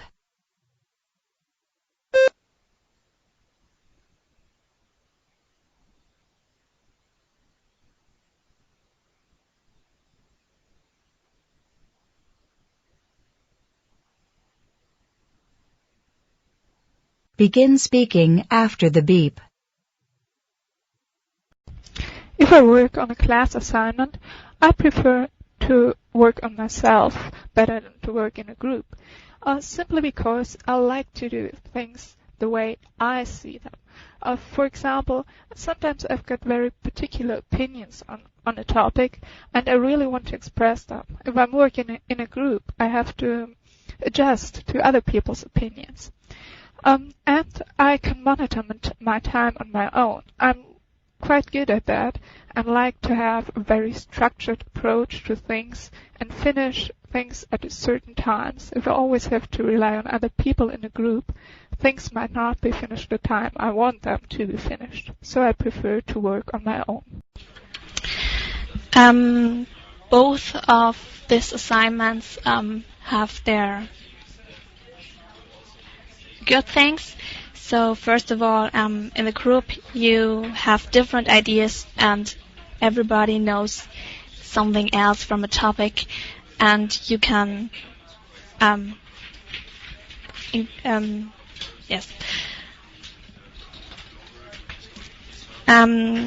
Another point is that you have more time for other things and you don't have to do everything by your own. But alone, it's better. You are independent and you can. Number 3. In this question, you will read a short passage, listen to a talk, and answer a question about them. After you hear the question, you will have 30 seconds to prepare a response and 60 seconds to record the response.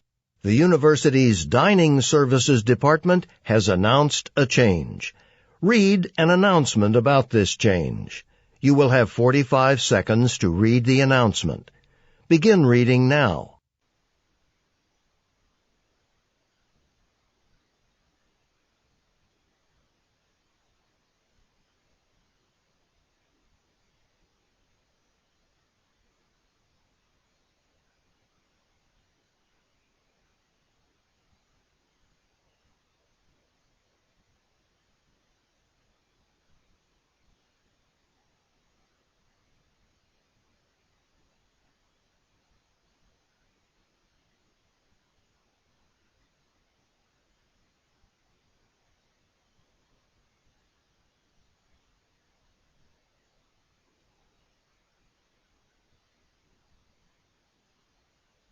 Now listen to two students discussing the announcement.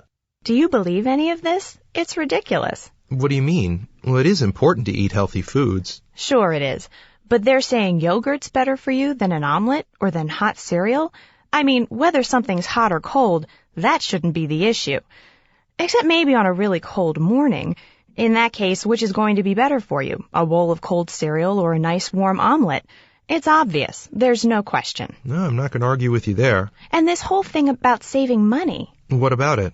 Well, they're actually going to make things worse for us, not better. Because if they start cutting back and we can't get what we want right here on campus, well, we're going to be going off campus and pay off-campus prices. And you know what? That'll be expensive. Even if it's only 2 or 3 mornings a week, it can add up. The woman expresses her opinion of the change that has been announced. State her opinion and explain her reasons for holding that opinion. Begin to prepare your response after the beep.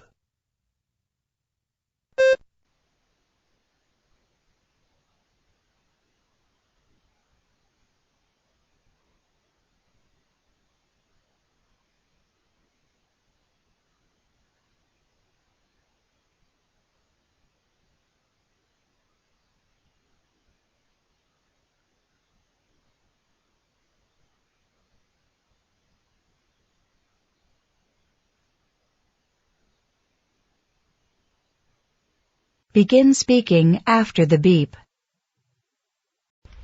The woman has the opinion that the whole new food change is pretty ridiculous because she thinks it's no issue if the food is hot or cold in concern of what is healthy or not, because she says on a cold day it's much better to eat something warm like a soup or an omelette instead of yogurt or bread or only some fruits, because when it's cold you could get sick. And she also thinks that there is no chance of saving money in this new program, this new dining service change, because she will go off campus and other students too will go off campus to get food that they like, and that will come more expensive than if they would just stay on the campus and eat the food they would get there. So she has the opinion that the dining change is pretty ridiculous because she would like warm food. First of all, she thinks that if food is healthy or not doesn't depend on if it's cold or warm. Then she says the difficulty is if the university stops serving hot food in the morning. It is like the offer is there less offer for choosing breakfast, and if it's a cold morning and you come to university and want to eat something hot, you want to warm up, and there's no warm food to eat, that is horrible. Someone might be not able to get used to it. And the last thing she refers to is about the money, that it's very expensive then to go out to eat off campus and buy hot food. Number 4. In this question, you will read a short passage, listen to a talk, and answer a question about them. After you hear the question, you will have 30 seconds to prepare a response and 60 seconds to record the response. Read the passage from a sociology textbook. You have 50 seconds to read the passage. Begin reading now.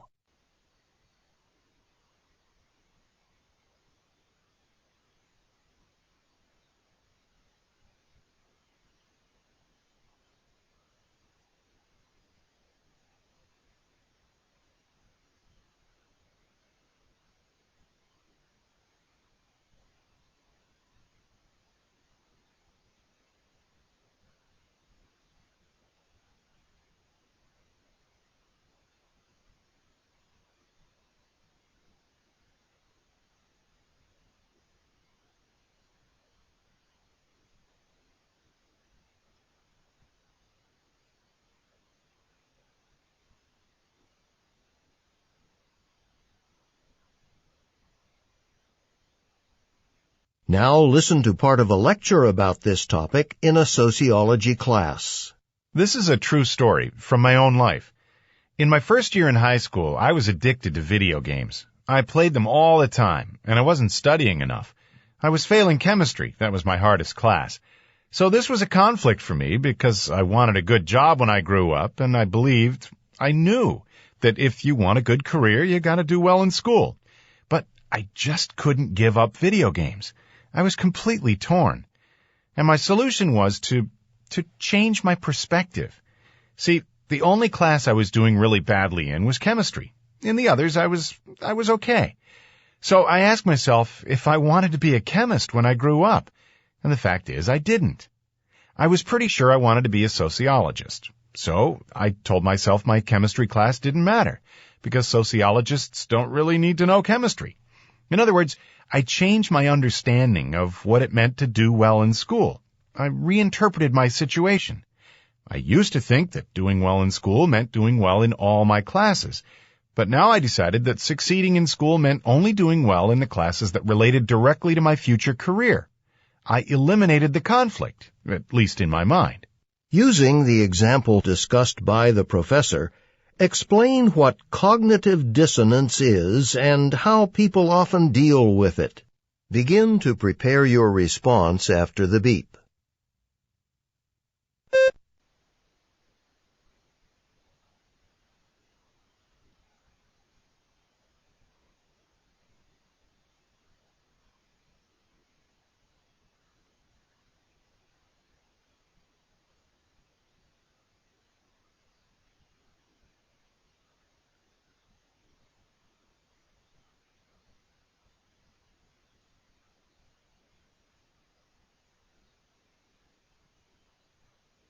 Begin speaking after the beep.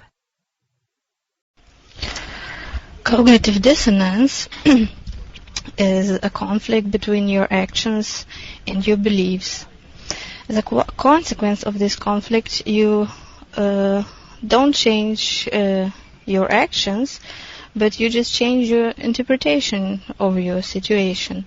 For example, the lecturer of sociology was addicted to video games in his first university year, and he was bad at chemistry, and he just couldn't give up playing video games. So he said to himself, well, why do I need chemistry? I'm going to be a sociologist. I'm quite bad at chemistry, but it doesn't matter.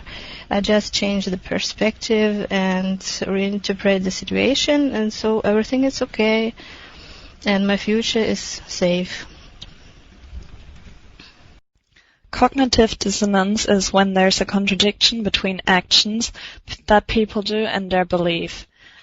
So, for example, if someone is addicted to video games, but he can't stop it, although he's writing really bad marks at school, and he just can't stop it, then he begins to make up his own opinion. For example, that he says that his bad marks in chemistry are not that bad for him because he doesn't want to do anything with chemistry later in life, and so it doesn't really matter what his marks are like. And Number 5. In this question, you will listen to a conversation and answer a question about it. After you hear the question, you will have 20 seconds to prepare a response and 60 seconds to record the response. Listen to a conversation between two students. Hey, Marnie, what's wrong? Oh, I'm just struggling about what to do. I won an award from the Creative Writing Institute for a story I wrote, and... That doesn't sound like anything's wrong. Well, it's a huge honor to win, and there's an awards ceremony they've invited me to attend, which I'm so excited about, but... And here's what's frustrating. I've got a biology exam that's scheduled for the same time. Uh-oh. Well, have you talked to your professor about this? Yeah, she said I could write a 5-page paper instead, and I have lots of ideas and know I could do a good job, but... But what? Well, writing a paper would take up so much time, a lot more time than studying for and taking the exam.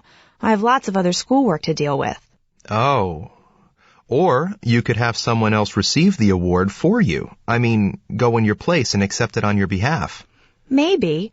I'd still get the award and the money that way. Ooh, you won money too? Yeah, pretty cool, huh? But anyways, my parents were really looking forward to coming and seeing me on stage shaking hands with the Institute's president and all. I'd hate to disappoint them. True. I'm sure they're really proud. Like I said, I'm still struggling about what to do. The speakers discuss two possible solutions to the woman's problem. Briefly summarize the problem, then state which of the solutions you recommend and explain why. Begin to prepare your response after the beep.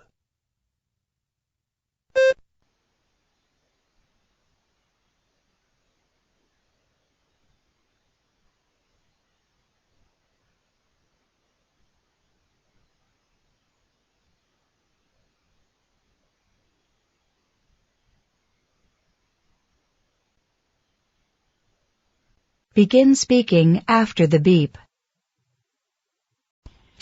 Now, the woman has won an award and was invited to an award ceremony, which happens at the same time as an important exam, a biology exam. And she talked to her professor, who said she could write a paper to make up for the missed exam. And her friend suggests that somebody could accept the award on her behalf so she can take the exam. Now, she's not yet made up her mind what she wanted to do. I would recommend her to go and accept the award in person and then write the paper. She says, it's so much more work, but then it's really emotionally important for her to be on the stage and for her parents as well.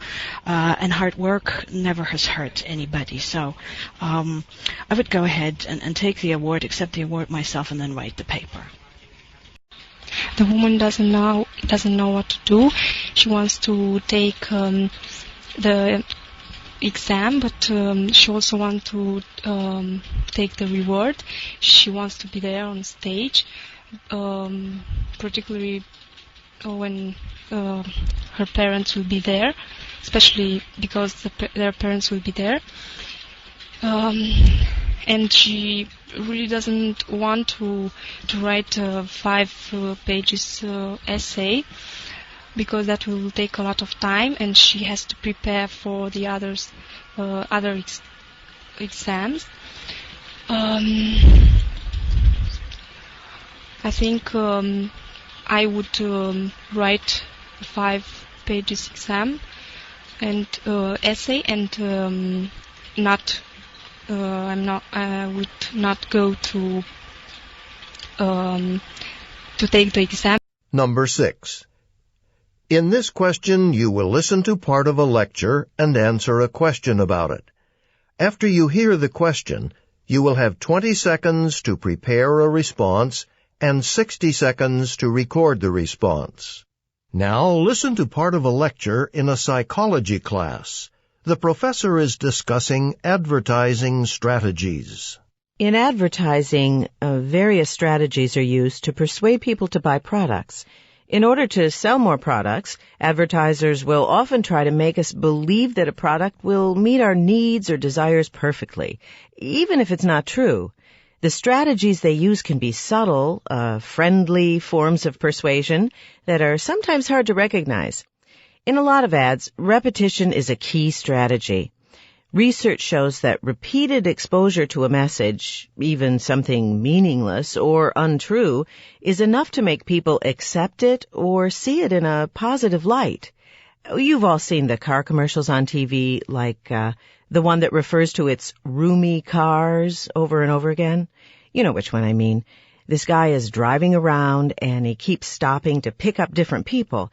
He picks up 3 or 4 people, and each time the narrator says, "Plenty of room for friends, plenty of room for family, plenty of room for everybody." The same message is repeated several times in the course of the commercial. Now the car actually looks kind of small. It's not a very big car at all, but you get the sense that it's pretty spacious. You'd think that the viewer would reach the logical conclusion that the slogan misrepresents the product. Instead, what usually happens is that when the statement, "plenty of room," is repeated often enough, people are actually convinced it's true. Another strategy they use is to get a celebrity to advertise a product. It turns out that we're more likely to accept an advertising claim made by somebody famous, a person we admire and find appealing. We tend to think they're trustworthy. So, you might have a car commercial that features a well-known race car driver. Now, it may not be a very fast car.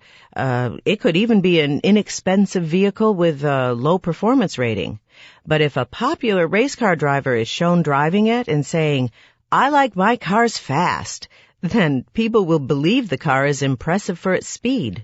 Using the examples from the talk, explain how persuasive strategies are used in advertising. Begin to prepare your response after the beep.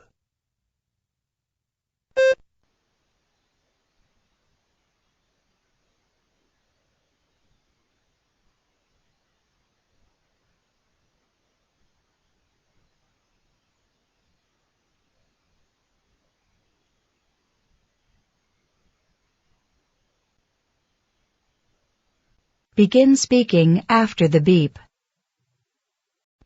The psychology professor presents two techniques employed in advertising strategy meant to send subtle messages to the watching customer, and she underlines these strategies and the techniques employed in them through examples from car advertising. Technique one that she is referring to is repetition of a certain feature of a car, which might cause to believe the car actually has this feature, even though we do not obviously recognize it when seeing the car. In her example, the size. The second technique is to use a celebrity, which we might feel appealing or trustworthy about, which can also transmit a feature of a car to us that we would not perceive ourselves. Persuasive strategies are used in advertising to improve the reputation. For example, if one method is repeated all the time, for example, lots of your friends have space in it, the listener is convenienced with it. Another strategy is that firm persons are related in their advertising, because we trust the famous persons and we know their faces, and so we believe what they are saying. That's all.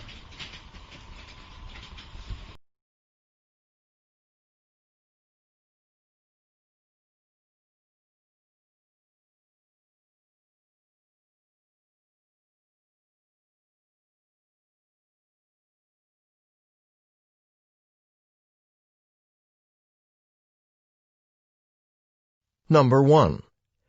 In this question, you will be asked to talk about a familiar topic. After you hear the question, you will have 15 seconds to prepare a response and 45 seconds to record the response. What kind of reading material, such as novels, magazines, or poetry, do you most like to read in your free time? Explain why you find this kind of reading material interesting.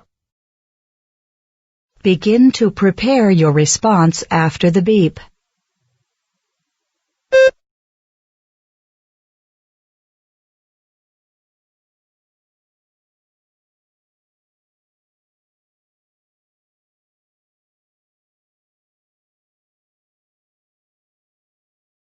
Begin speaking after the beep. I mostly read plays in my free time, as I'm an aspiring actress, and I do like the way a play is constructed, as well as the dramatic events. I do mostly love the Shakespearean plays. as you can easily identify with the characters, even though they live in a completely different time from ours. You can identify with them because they deal with problems that we face in our time, such as love, family problems, jealousy. I also like to read fantasy books, as they lead. There are two kinds of reading material that I usually use. The first one is books, and the second one is magazine. I like to read books because we have a story, and the author creates his world, and it is very interesting to see the adventures of the people. My second type of reading material is magazines because I like sports and I like to know what's happening in the world of sport with images and articles about the sport. Number 2. In this question, you will be asked to talk about a familiar topic. After you hear the question, you will have 15 seconds to prepare a response and 45 seconds to record the response. Some students would prefer to live with roommates. Others would prefer to live alone. Which option would you prefer, and why? Begin to prepare your response after the beep.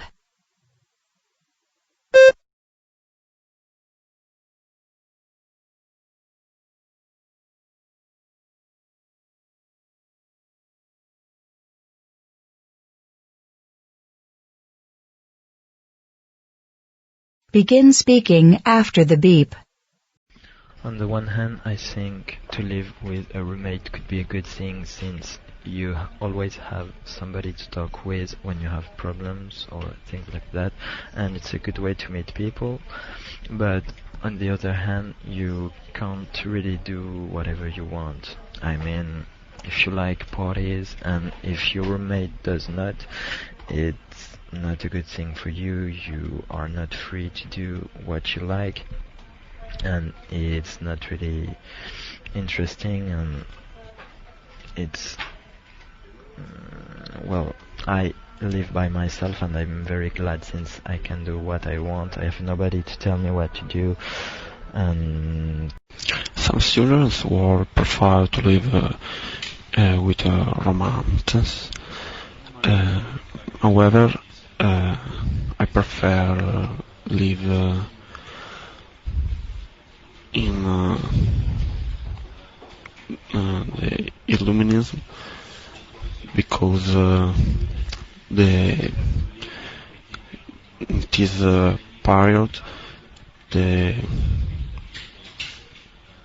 is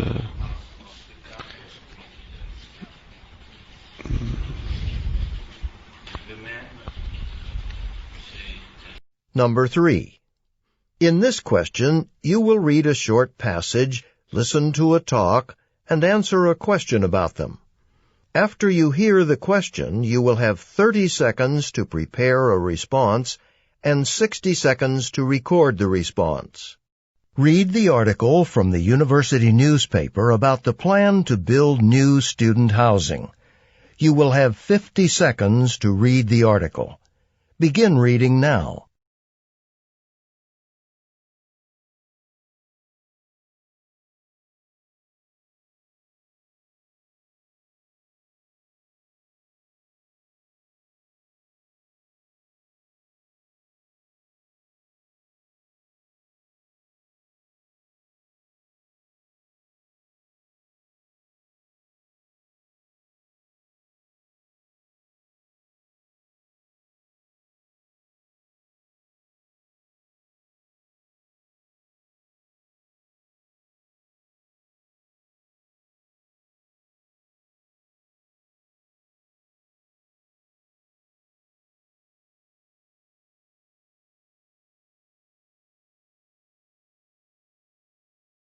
Now listen to two students discussing the article. I can't believe these plans. It just doesn't make sense to me. Really? Seemed okay to me, especially the argument about the cars. Yeah, I know, but the thing is, it doesn't matter where students live, because they still have to get to class somehow, right? At least if they built new dorms on campus, students would use campus transportation instead of their cars. I see what you're getting at. If they live off campus, they're still going to have to drive and park on campus. Might even create more traffic. Exactly. Okay. Still, though, the point about students interacting more with people in the community, that doesn't seem to be a bad thing, does it? But the more time spent off campus, in town, the less time spent on campus. What about all the clubs, shows, discussions, all the campus happenings that just kind of happen? It's important to be on campus to really take advantage of these things.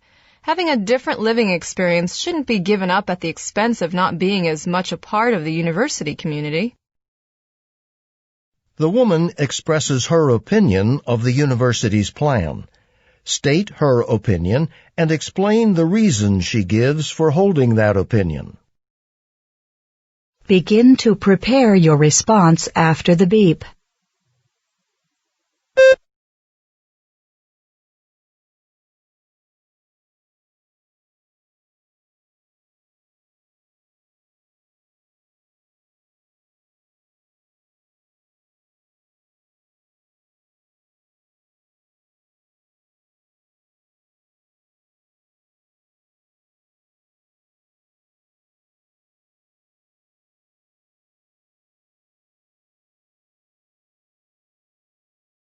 Begin speaking after the beep. In the woman's opinion, the plans of the university to build housing, to build new student dorms outside off campus are not good. She is against that because she thinks that the reason the university is giving, which is that there are too many cars on campus already, and there is no space for more dorms and more cars there, doesn't really work, because she says that if people live on campus, they don't even need a car to go to university, but if they live off campus, they will need a car to get there. That's her one reason, and she also says it's better for students if they live on campus, because that way they have better possibilities to enjoy all the benefits from their student life. They can take part in many of the students' actions on campus without having to worry how to get there and how to get away from there again.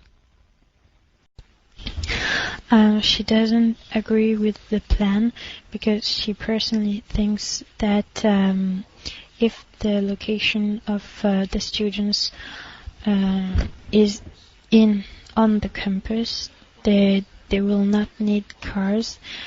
So they will not need parking because they will use the campus transportation. But of course, if they are out, they will need cars, and it will be bad for the campus. And she thinks that if people are on the campus, they can assist to campus happening, and it's very important because with that they can be part of university community, which is more important than being out of the campus and meeting other people.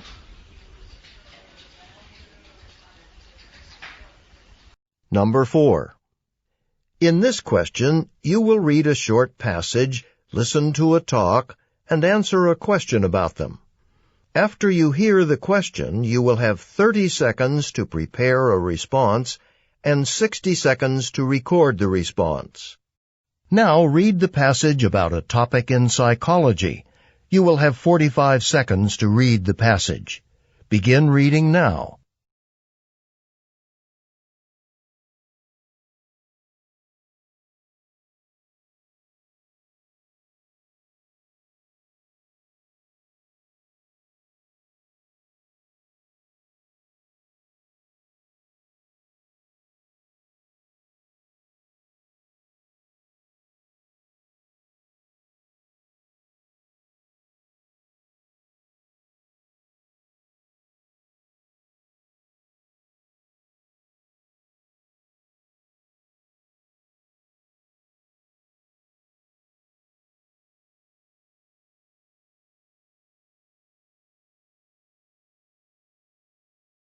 Now listen to part of a lecture in a psychology class. So, we encounter this in life all the time, but many of us are unaware that we do this, even psychologists who study it, like me. For example, the other day I was at the store and I was getting in line to buy something. But just before I was actually in line, some guy comes out of nowhere and cuts right in front of me. Well, I was really annoyed and thought, that was rude. I assumed he was just a selfish, inconsiderate person, when in fact I had no idea why he cut in line in front of me, or whether he even realized he was doing it. Maybe he didn't think I was actually in line yet.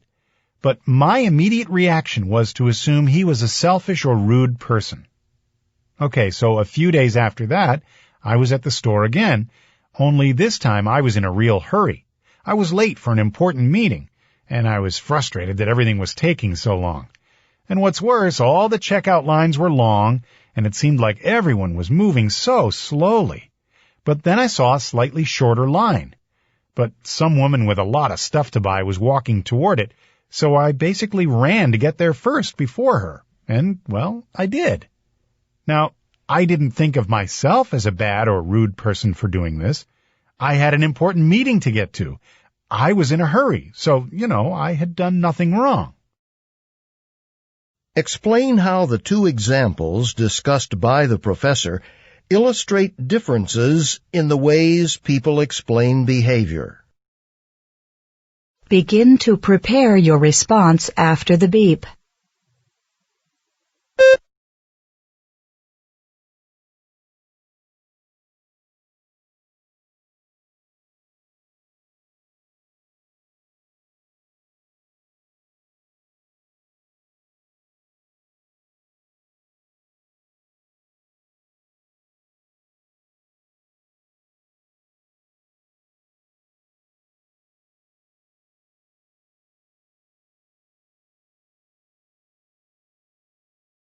Begin speaking after the beep. To begin my statement, I have to say that there are two main different kinds how you evaluate other people or your own.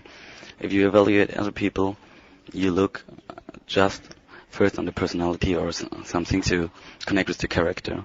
If you look at yourself, you see more the surrounding or the situations than you are, and don't see the fools or problems for yourself or what you do by yourself. And the professor has two examples to illustrate these differences, how people explain behavior. First, he was in line and a person jumped before him. He did line jumping, and he was very annoyed about this fact because he thought this person is rude or selfish. But just a couple of days later, he was in a hurry and had an important meeting, only a meeting, and then he did the same, and he just explained his behavior due to the fact that he had no time at an important meeting, and so he thought it was nothing wrong. The two examples discussed by the professor illustrate difference in the ways people explain behavior, because the first one, he doesn't understand why somebody took his place in the store. He thought that people was selfish, but in fact, he didn't realize why the people took his place. And the second example, he was in a hurry, and he took the place of somebody else. And this is explained by the fact that when people explain somebody's behavior, they base on the character and not on the situation of the other people. Number 5. In this question, you will listen to a conversation and answer a question about it. After you hear the question, you will have 20 seconds to prepare a response and 60 seconds to record the response. Now listen to part of a conversation between a student and her advisor. Okay, Becky, so you've chosen all your courses for next term? Well, not really, Professor. Actually, I've got a problem. Oh? Yeah. Well, I still need to take an American literature course. It's required for graduation, but I've been putting it off. But since my next term is my last... Yeah, you can't put it off any longer. Right. The thing is, though, it's not offered next term. I see. Well, how about taking the course at another university? I thought about that. It's offered at City College, but that's so far away. Commuting back and forth would take me a couple of hours, you know. A big chunk of time with all my other studies and everything.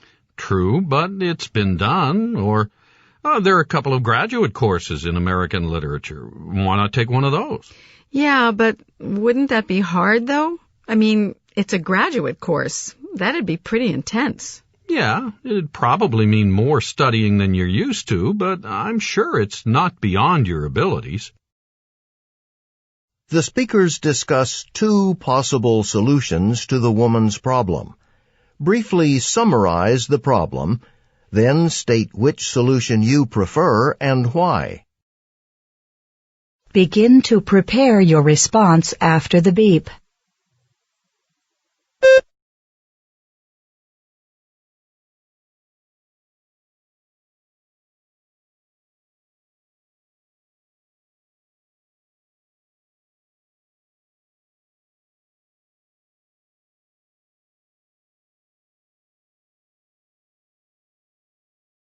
Begin speaking after the beep.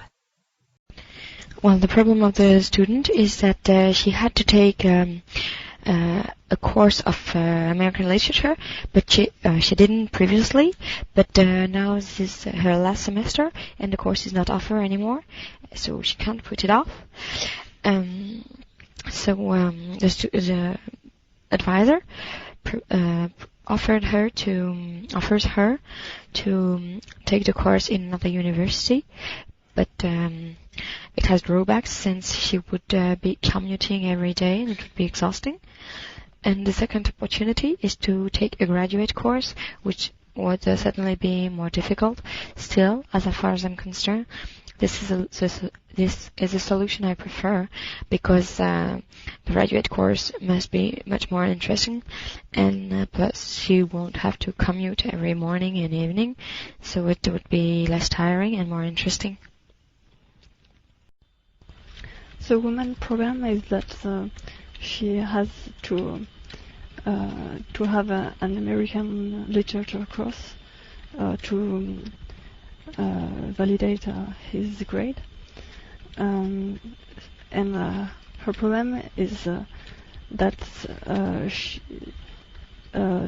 that course is not offered next term, and the next term is her last term. So the professor discussed about 2 solutions. He proposed for her to have that course in another university, but as the other university is too far, I prefer the second solution he proposed. He proposed to have the course in a graduate course of the same university. Number 6. In this question, you will listen to part of a lecture and answer a question about it. After you hear the question, you will have 20 seconds to prepare a response and 60 seconds to record the response. Now listen to part of a lecture in a child development class. Okay, young children and art. Research suggests that learning art skills can benefit a young child's development. 2 of the ways it can do this is by providing a platform to express complex emotions and by encouraging persistence. Now, what do I mean when I say a platform to express complex emotions? Young children have limited vocabulary. So how would they communicate the feeling of pride, for example? A drawing, though, making a drawing of feeling proud, this is something a young child could do. So a little girl might draw herself jumping up in the air next to her bike. In the drawing, her arms are raised up in the air and she's smiling. Children can communicate their emotions, whether positive or negative, through the drawing better than they could with words. And encouraging persistence? Well, art skills can help children to develop patience and concentration to persist in an activity, the willingness to keep trying to reach a goal. So, suppose there's a little boy who wants to mold a lump of clay into the shape of a car. The first attempt doesn't look too much like a car. He's disappointed, but wants to try again. The second, third, fourth try still don't look quite right, but there's improvement with every attempt. So after some time, he gets to the point where he's satisfied with his creation. The newly shaped clay car is an instant reminder of an accomplishment, a success resulting from his persistence. The boy may be able to transfer this lesson toward other situations and activities because, well, he's had the experience of successfully accomplishing a goal through hard work. Using points and examples from the talk, explain how learning art can impact a child's development. Begin to prepare your response after the beep.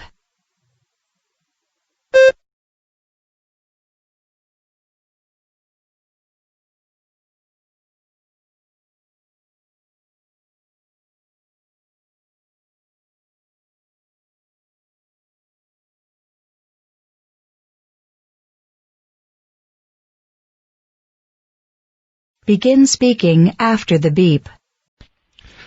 There are two ways in which art can foster a child's development. One way is if there's a platform offered for expressing a child's complex emotions, and the other one is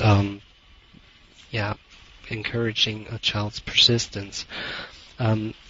A child has very limited vocabulary, and that's why it cannot verbally express some complex emotions like grief and all this.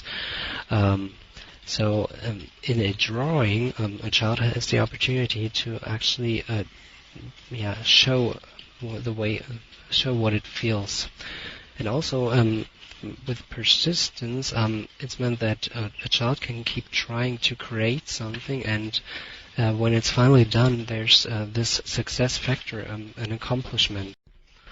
Learning art could be important for children since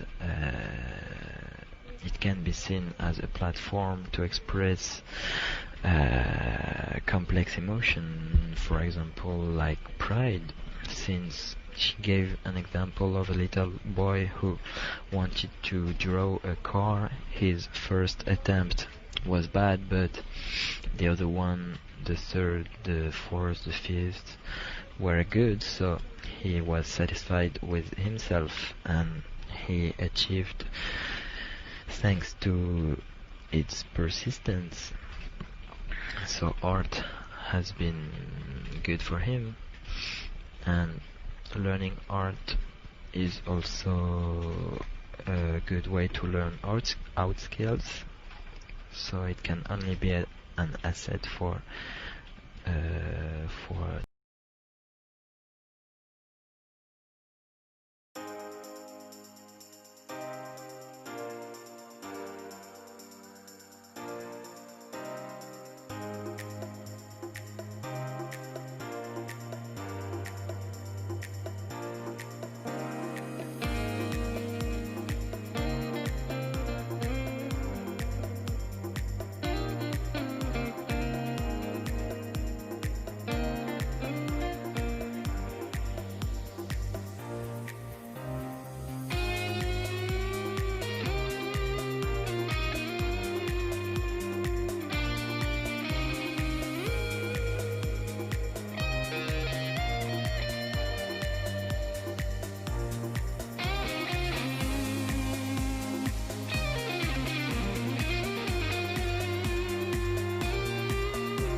lecture on the topic you just read about.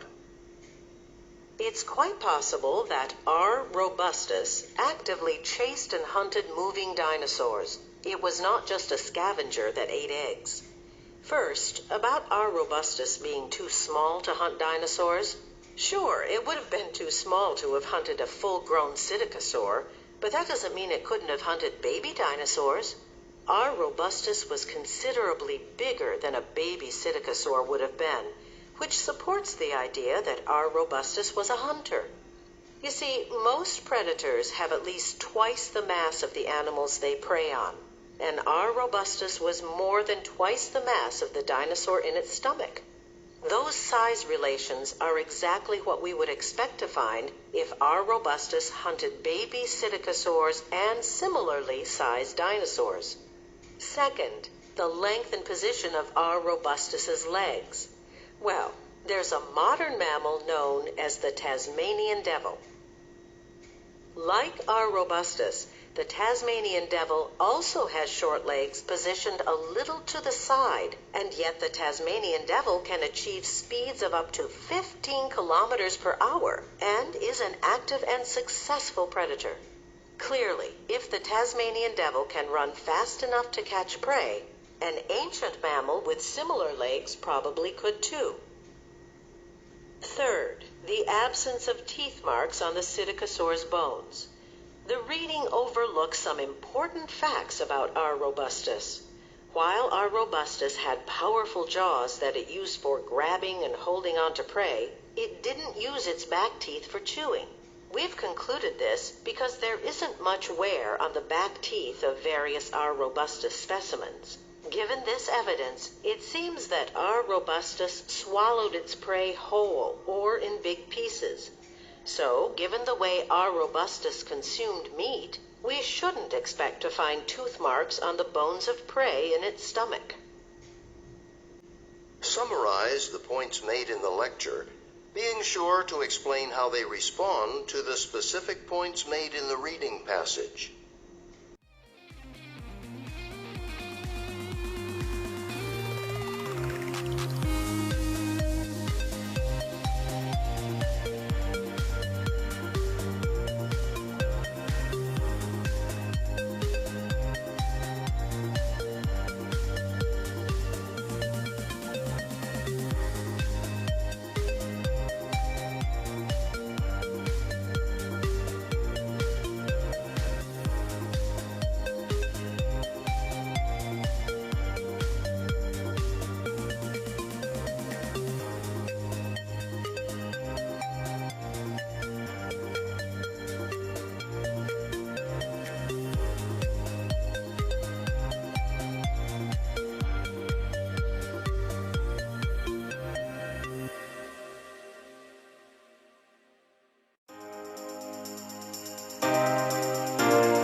Listen to part of a lecture on the topic you just read about. Well, ongoing investigations have revealed that predation is the most likely cause of sea otter decline after all. First, the pollution theory is weakened by the fact that no one can really find any dead sea otters washing up on Alaskan beaches. That's not what you would expect if infections caused by pollution started killing a lot of otters. On the other hand, the fact that it's so hard to find dead otters is consistent with the predator hypothesis. If an otter is killed by a predator, it's eaten immediately so it can't wash up on shore. Second, although orcas may prefer to hunt whales, whales have essentially disappeared from the area because of human hunters. That means that orcas have had to change their diet to survive, and since only smaller sea mammals are now available, orcas have probably started hunting those. So it probably is the orcas that are causing the decline of all the smaller sea mammals mentioned in the passage, the seals, the sea lions, and the sea otters. And third, the uneven pattern of otter decline is better explained by the orca predation theory than by the pollution theory. What happens to otters seems to depend on whether the location where they live is accessible to orcas or not. In those locations that orcas can access easily, the number of sea otters has declined greatly. However, because orcas are so large, they can't access shallow or rocky locations. And shallow and rocky locations are precisely the types of locations where sea otter populations have not declined. Summarize the points made in the lecture, being sure to explain how they respond to the specific points made in the reading passage.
Now listen to part of a lecture on the topic you just read about.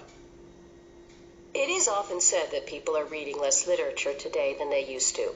What should we make of this? Well, first, a book doesn't have to be literature to be intellectually stimulating. Science writing, history, political analysis, and so forth aren't literature, perhaps, but they're often of high quality, and these kinds of books can be just as creative and well-written as a novel or a play. They can stimulate the imagination. So don't assume that someone who isn't reading literature isn't reading a good book.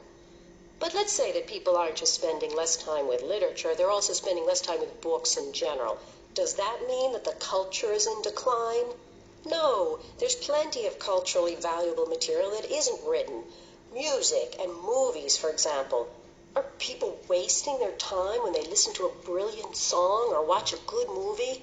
Do these non-literary activities lower cultural standards? Of course not. Culture has changed. In today's culture, there are many forms of expression available other than novels and poems, and some of these creative forms speak more directly to contemporary concerns than literature does.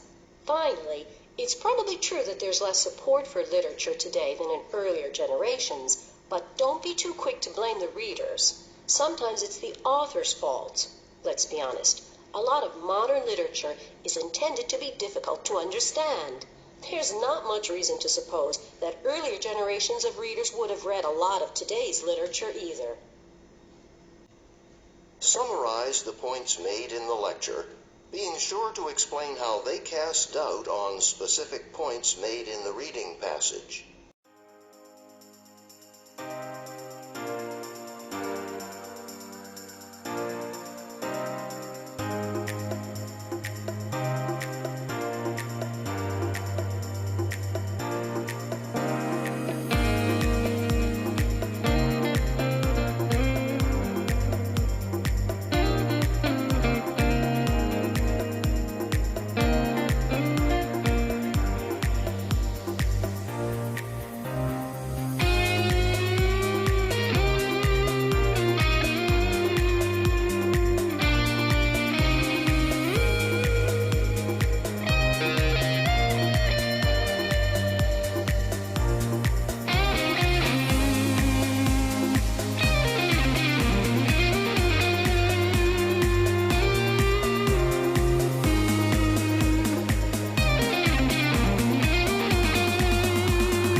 Now listen to part of a lecture on the topic you just read about. You know, often in science, new findings force us to re-examine earlier beliefs and assumptions. And a recent study of meerkats is having exactly this effect. The study examined the meerkat's behavior quite closely, much more closely than had ever been done before. And some interesting things were found, like about eating habits. It showed that typically meerkats eat before they stand guard, so the one standing guard had a full stomach. And the study also found that since the sentinel is the first to see a predator coming, it's the most likely to escape, because it often stands guard near a burrow, so it can run immediately into the burrow after giving the alarm. The other meerkats, the ones scattered about looking for food, are actually in greater danger. And in fact, other studies have suggested that when an animal creates an alarm, the alarm call might cause the other group members either to gather together or else to move about very quickly, behaviors that might actually draw the predator's attention away from the caller, increasing that animal's own chances of survival. And what about people? What about some human acts that might be considered altruistic? Let's take an extreme case. Suppose a person donates a kidney to a relative, or even to a complete stranger. A selfless act, right? But doesn't the donor receive appreciation and approval from the stranger and from society? Doesn't the donor gain an increased sense of self-worth? Couldn't such non-material rewards be considered very valuable to some people? Summarize the points made in the lecture, being sure to explain how they oppose specific points made in the reading passage.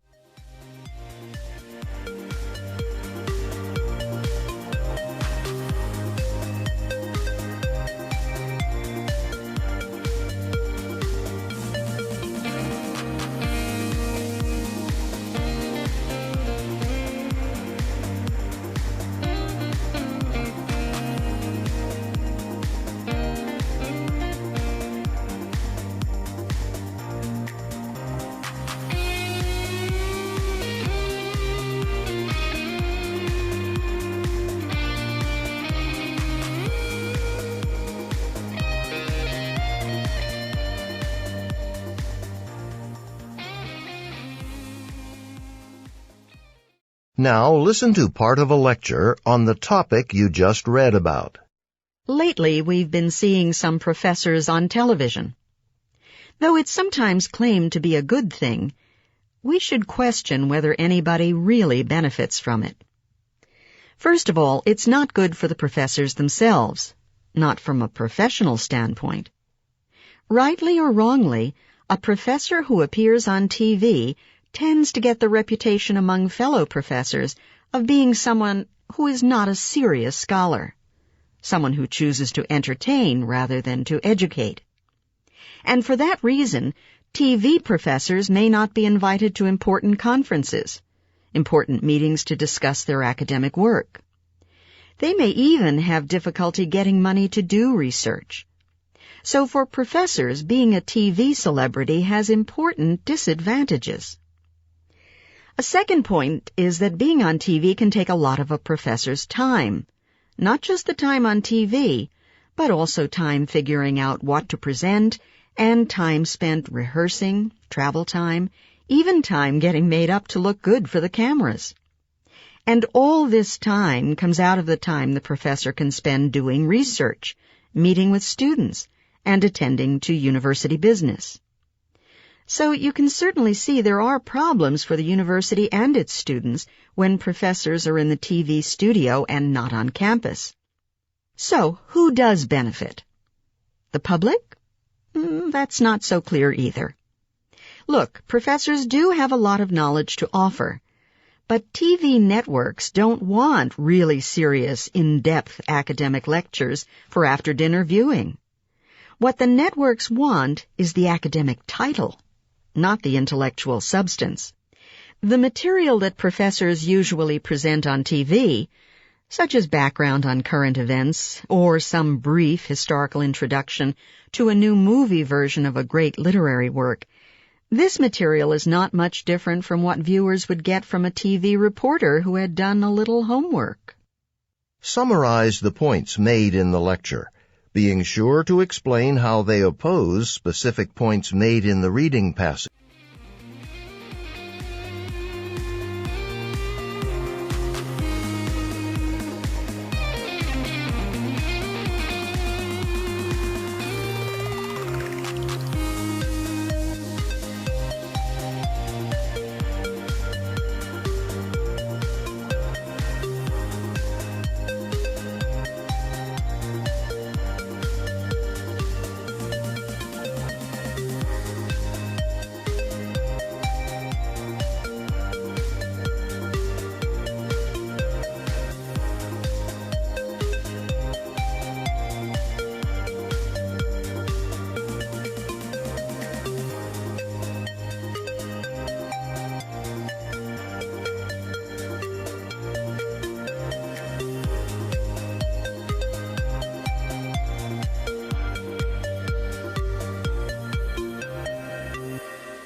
Now listen to part of a lecture on the topic you just read about. Everything you just read about Portrait of an Elderly Woman in a White Bonnet is true, and yet, after a thorough re-examination of the painting, a panel of experts has recently concluded that it's indeed a work by Rembrandt. And here's why. First, the fur collar. X-rays and analysis of the pigments in the paint have shown that the fur collar wasn't part of the original painting. The fur collar was painted over the top of the original painting about 100 years after the painting was made. Why? Someone probably wanted to increase the value of the painting by making it look like a formal portrait of an aristocratic lady. Second, the supposed error with light and shadow. Once the paint of the added fur collar was removed, the original painting could be seen. In the original painting, the woman is wearing a simple collar of light-colored cloth.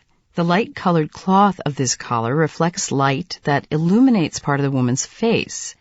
That's why the face is not in partial shadow. So in the original painting, light and shadow are very realistic and just what we would expect from Rembrandt. Finally, the wood panel. It turns out that when the fur collar was added, the wood panel was also enlarged with extra wood pieces glued to the sides and the top to make the painting more grand and more valuable. So the original painting is actually painted on a single piece of wood, as would be expected from a Rembrandt painting. And in fact, researchers have found that the piece of wood in the original form of Portrait of an Elderly Woman in a White Bonnet is from the very same tree as the wood panel used for another painting by Rembrandt, his self-portrait with a hat. Summarize the points made in the lecture, being sure to explain how they answer the specific problems presented in the reading passage.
Now listen to part of a lecture on the topic you just read about. You've just read about 3 ways to save Torreya taxifolia. Unfortunately, none of these three options provides a satisfactory solution. About the first solution, reestablishing Turea in the same location, that's unlikely to be successful because of what's happening to the coolest, dampest areas within Turea's microclimate. These areas are being strongly affected by changes in the climate of the larger region. This could be because global warming has contributed to an increase in overall temperatures in the region, or because wetlands throughout Florida have been drained. Either way, many areas across the region are becoming drier, so it's unlikely that Turea would have the conditions it needs to survive anywhere within its original Florida microclimate. Now, about the second solution, relocating Turea far from where it currently grows, well, let's look at what happened when humans helped another tree, the black locust tree, move north to a new environment. When they did this, the black locust tree spread so quickly that it killed off many plants and trees in the new environment, and some of these plants and trees were themselves already in danger of becoming extinct. So assisted migration can have unpredicted outcomes for the new environment. Third, research centers are probably not a solution either. That's because the population of Turea trees that can be kept in the centers will probably not be able to resist diseases. For a population of trees to survive a disease, it needs to be relatively large and it needs to be genetically diverse. Tree populations in the wild usually satisfy those criteria, but research centers would simply not have enough capacity to keep a large and diverse population of Turea trees, so trees in such centers will not be capable of surviving diseases in the long term. Summarize the points made in the lecture, being sure to explain how they cast doubt on the specific solutions presented in the reading passage.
Listen to a discussion in a geography class. Today I'd like us to discuss the geological process responsible for the creation of the Himalayas, the world's tallest mountains. You'll recall that in our last class, we talked about the two ways mountain ranges form, one being volcanic, the other being orogeny. The Himalayas were formed by the latter process. Does anyone remember what orogeny means? Yeah. Doesn't it mean that they were the result of a collision of two continents colliding together? And that pushed the land up. Right. The Himalayas are a result of two continents, Asia and the Indian subcontinent, colliding. That collision thrust them upward. Now the Himalayas are one of the world's youngest mountain ranges. Then how did they get to be the highest? Good question. Part of the answer lies in their origin. I'll get back to that in a second. Another part of the answer lies in the fact that older mountains, like the Appalachian Mountains in America, were once as large as the Himalayas. Since they are older, wind and water have had more time to erode them and make them less massive. Interesting. Okay, where was I? You were talking about the collision of Asia and India. Right. So Asia and India are both what we call continental plates, land masses floating on the Earth's liquid mantle. And about 200 million years ago, they were nowhere near each other. But they were moving toward each other, slowly, a few centimeters per year. So around 70 million years ago, they first collided into each other. And this began the process of pushing up land, the land that became the Himalayas. They have been colliding into each other ever since. So are the mountains still forming? Yes they are. They are still rising and folding. There are many folds in the Himalayas. The two continents are still pushing together, still pressing the mountains together. Think of a piece of paper folded dozens of times. That's kind of like the Himalayas. And because the mountains are still forming, they are rising about 5 centimeters a year. They are not done growing. 1. What is the discussion mainly about?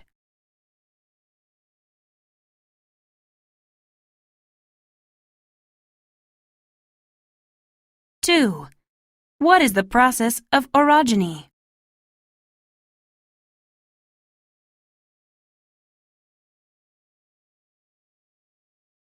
3. Listen to part of the discussion again. Then answer the question.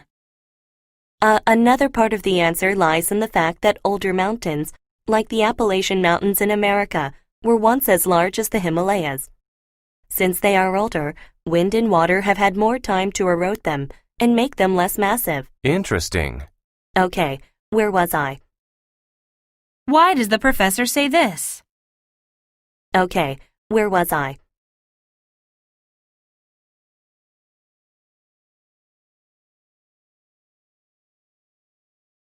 Four. Why does the professor talk about the Appalachian Mountains?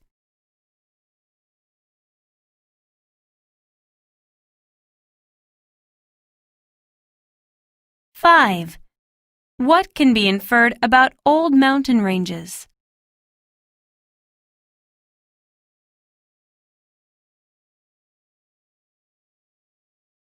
6. Why are the Himalayas folded?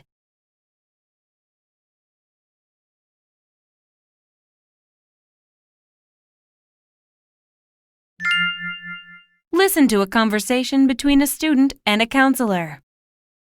So I understand you're graduating soon. Are you excited to be done? Well, sort of. I'm not looking forward to heading out into the job world, though. Why's that? I don't know where to start looking for jobs, and I haven't the slightest clue how to prepare for an interview. Well, I can offer you a couple of suggestions. Do you have any idea what you want to do? Well, I majored in fine arts, so I'd like to do something related, and I'd like to have a steady job working for a company. Okay. Well, I can help you get started on making a list of places to apply to. That'd be great. So you want to work in the art field.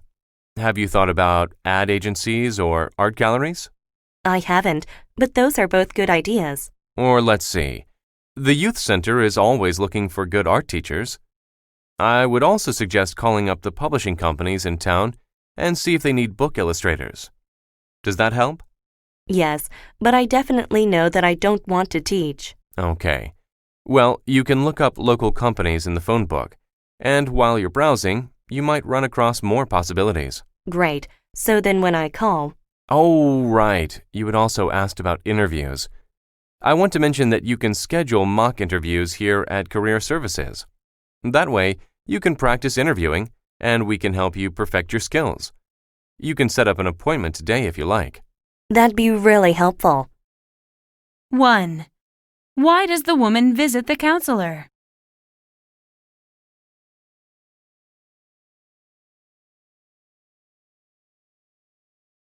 2. What is one quality the woman is looking for in a career?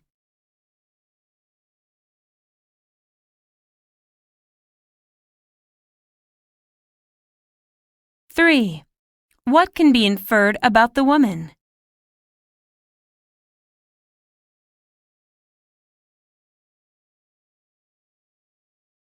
4. Listen to part of the conversation again. Then answer the question. Okay. Well, you can look up local companies in the phone book, and while you're browsing, you might run across more possibilities. Great. So then when I call... Oh, right. You had also asked about interviews. Why does the counselor say this? Oh, right.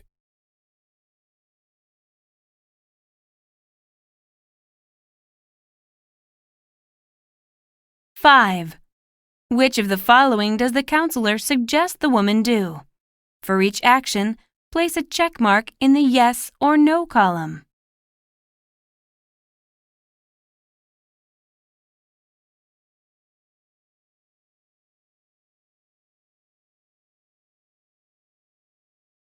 Listen to a conversation between a student and a professor.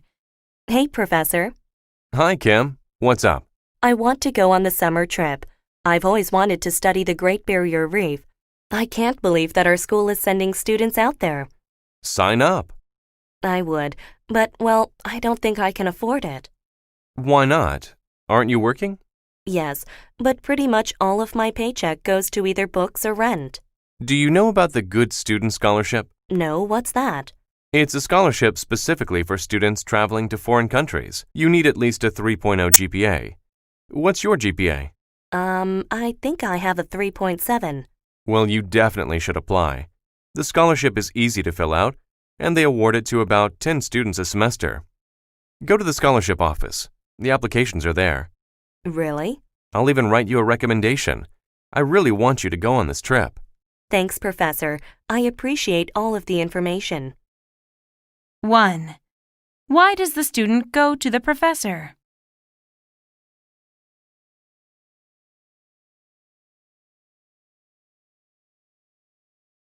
2. What are the speakers mainly discussing in the passage?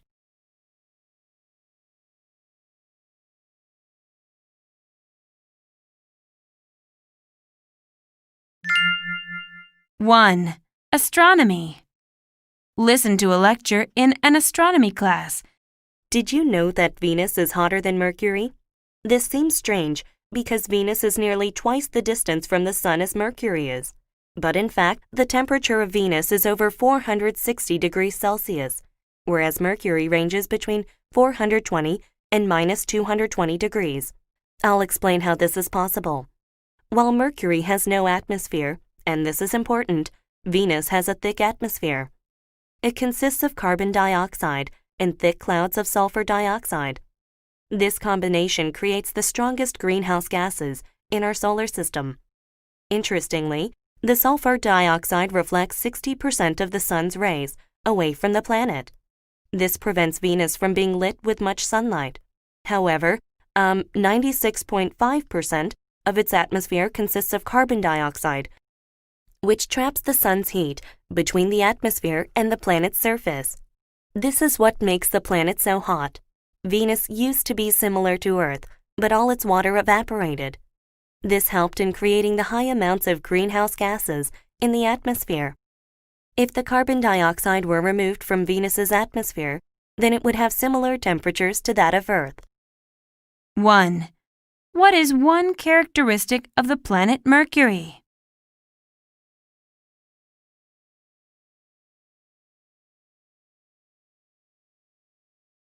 2.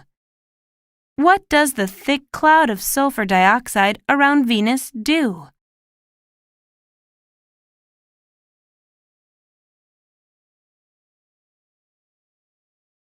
3. Why is Venus so hot?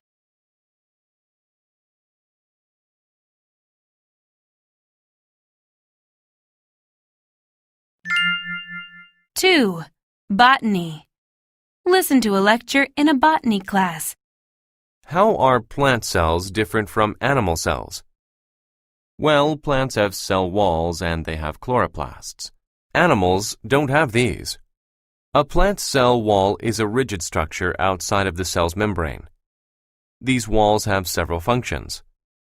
While animals have skeletons that give them a shape and structure, plants do not. So, how do they stand upright?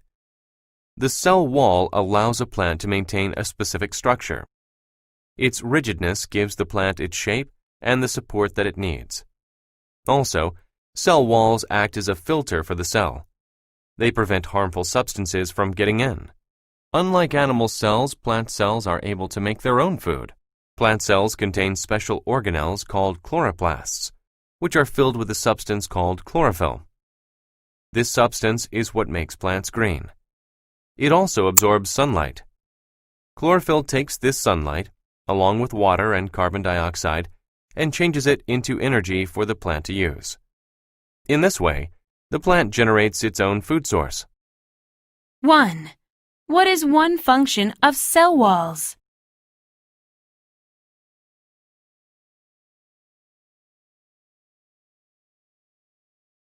2. According to the lecture, what is one difference between plant cells and animal cells?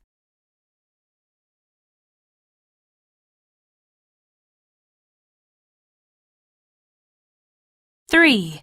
What gives a plant its green color?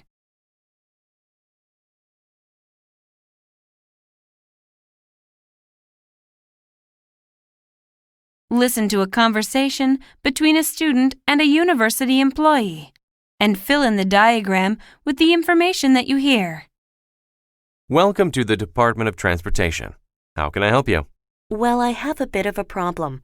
I'm taking a class this semester, but I'm going to graduate once this semester is over.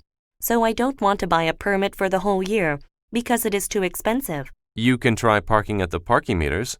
Well, I'd park there, but I won't have time to fill the meter. I don't want my car to get towed or ticketed. I really need a place to park. Unfortunately, the university doesn't sell permits in semester increments. I'm not exactly sure why we don't, but I don't think that the policy will change anytime soon. That's what I thought. There's another option, though. You could park in the visitors' parking structure by the practice field. It's only $1.60 an hour, and it's centrally located. I'd do that, but my class meets 5 days a week, and I think that the cost would add up to about the same amount as buying a permit. Well, what time is your class? I think it's around 4 o'clock. It's later in the afternoon. After 4, the visitors' parking only costs $1 an hour.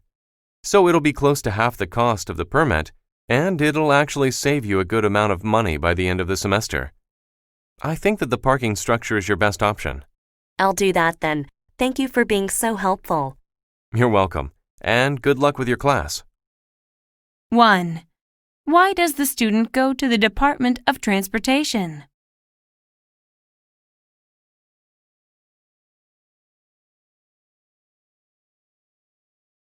2. What is the student's major concern?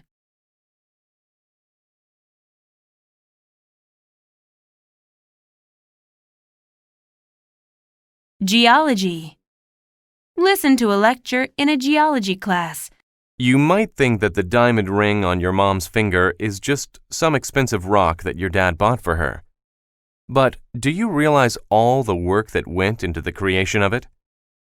First, can you believe that the diamond is 2 to 3 billion years old? Even stranger is that it started out as a lump of coal.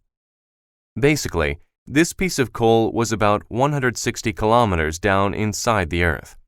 The pressure was incredible. Also, it's about 2200 degrees Fahrenheit down there.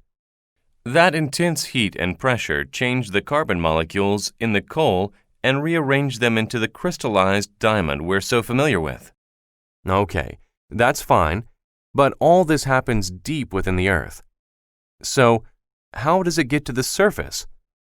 Well, the diamond was contained in molten rock, or magma, underneath the ground. The magma rose up to the Earth's surface and erupted from a volcano. Then the magma hardened into rock. Finally, the rock that contained the diamond weathered away, revealing the diamond underneath. It was then ready for miners or other treasure hunters to find. 1. What is this lecture mainly about?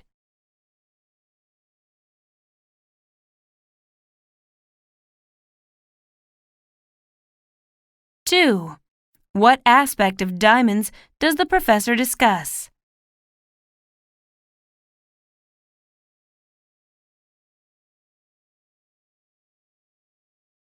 3. Listen to a conversation between a student and a librarian.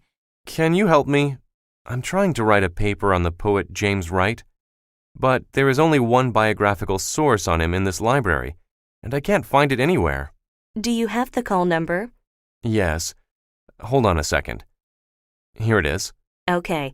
Well, let's see. It should be right here, but I don't see it. Yeah, I looked all over this shelf, and I couldn't find it.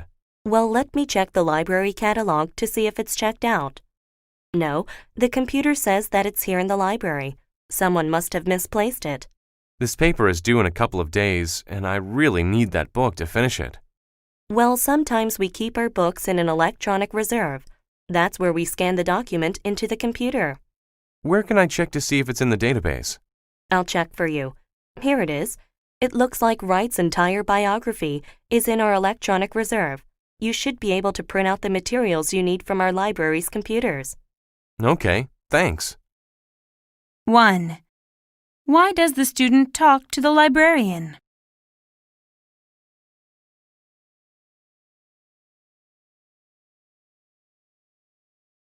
2. What are the speakers mainly discussing in this passage?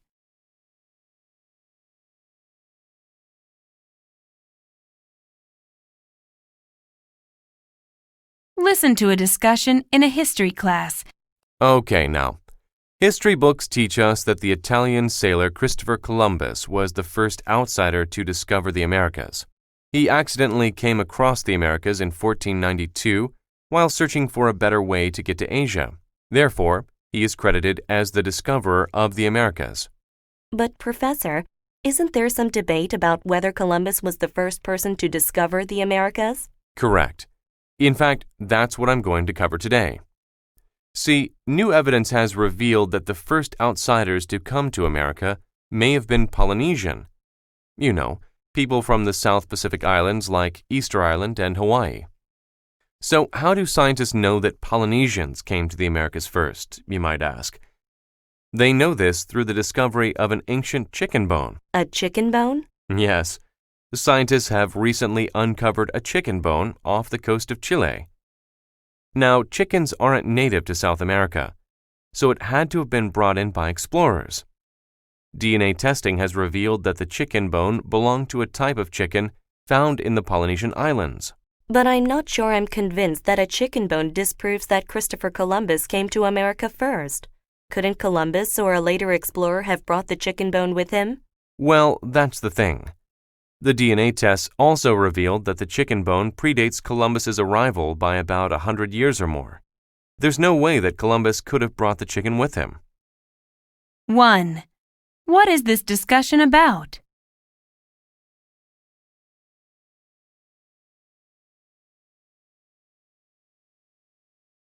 2.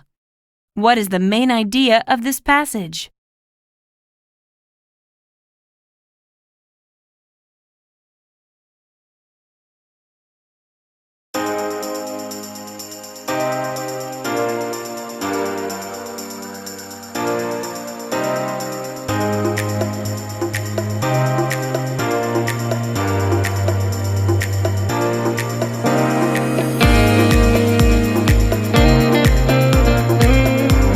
3.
Listen to a discussion in a zoology class.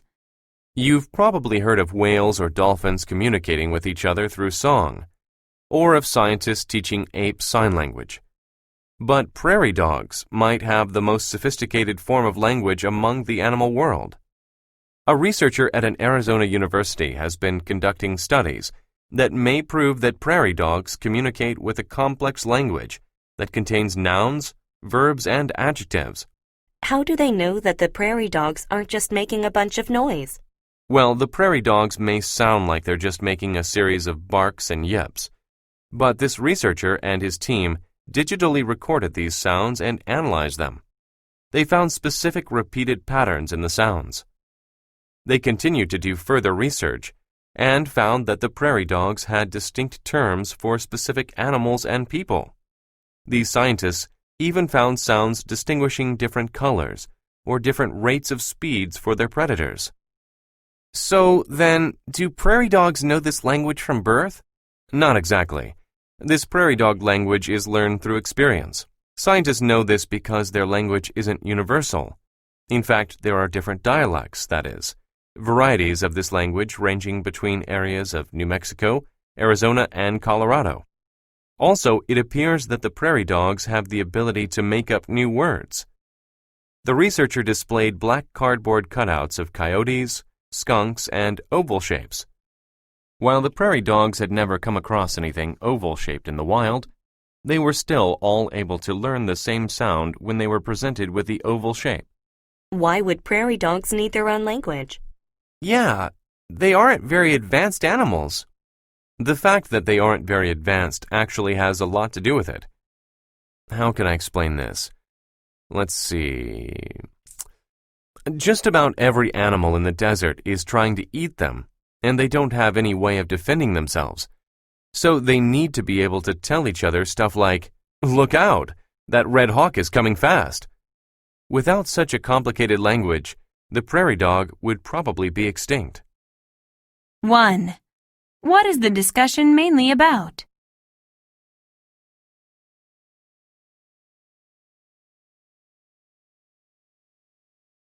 2. Why is the professor discussing prairie dogs?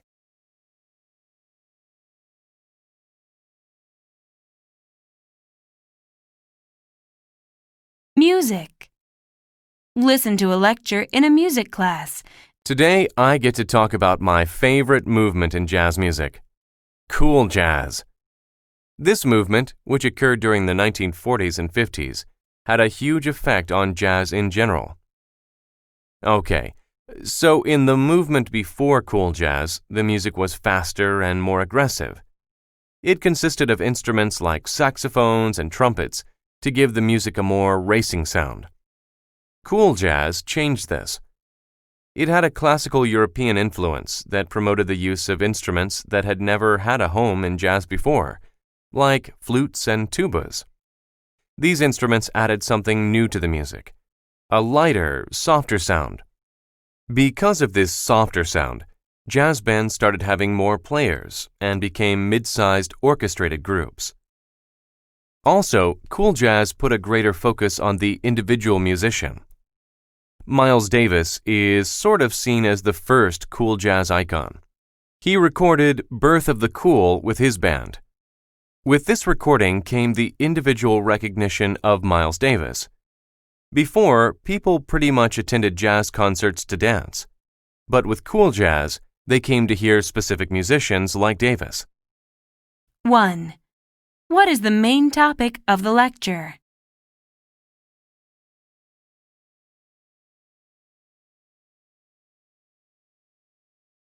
2. What is the main idea of the lecture?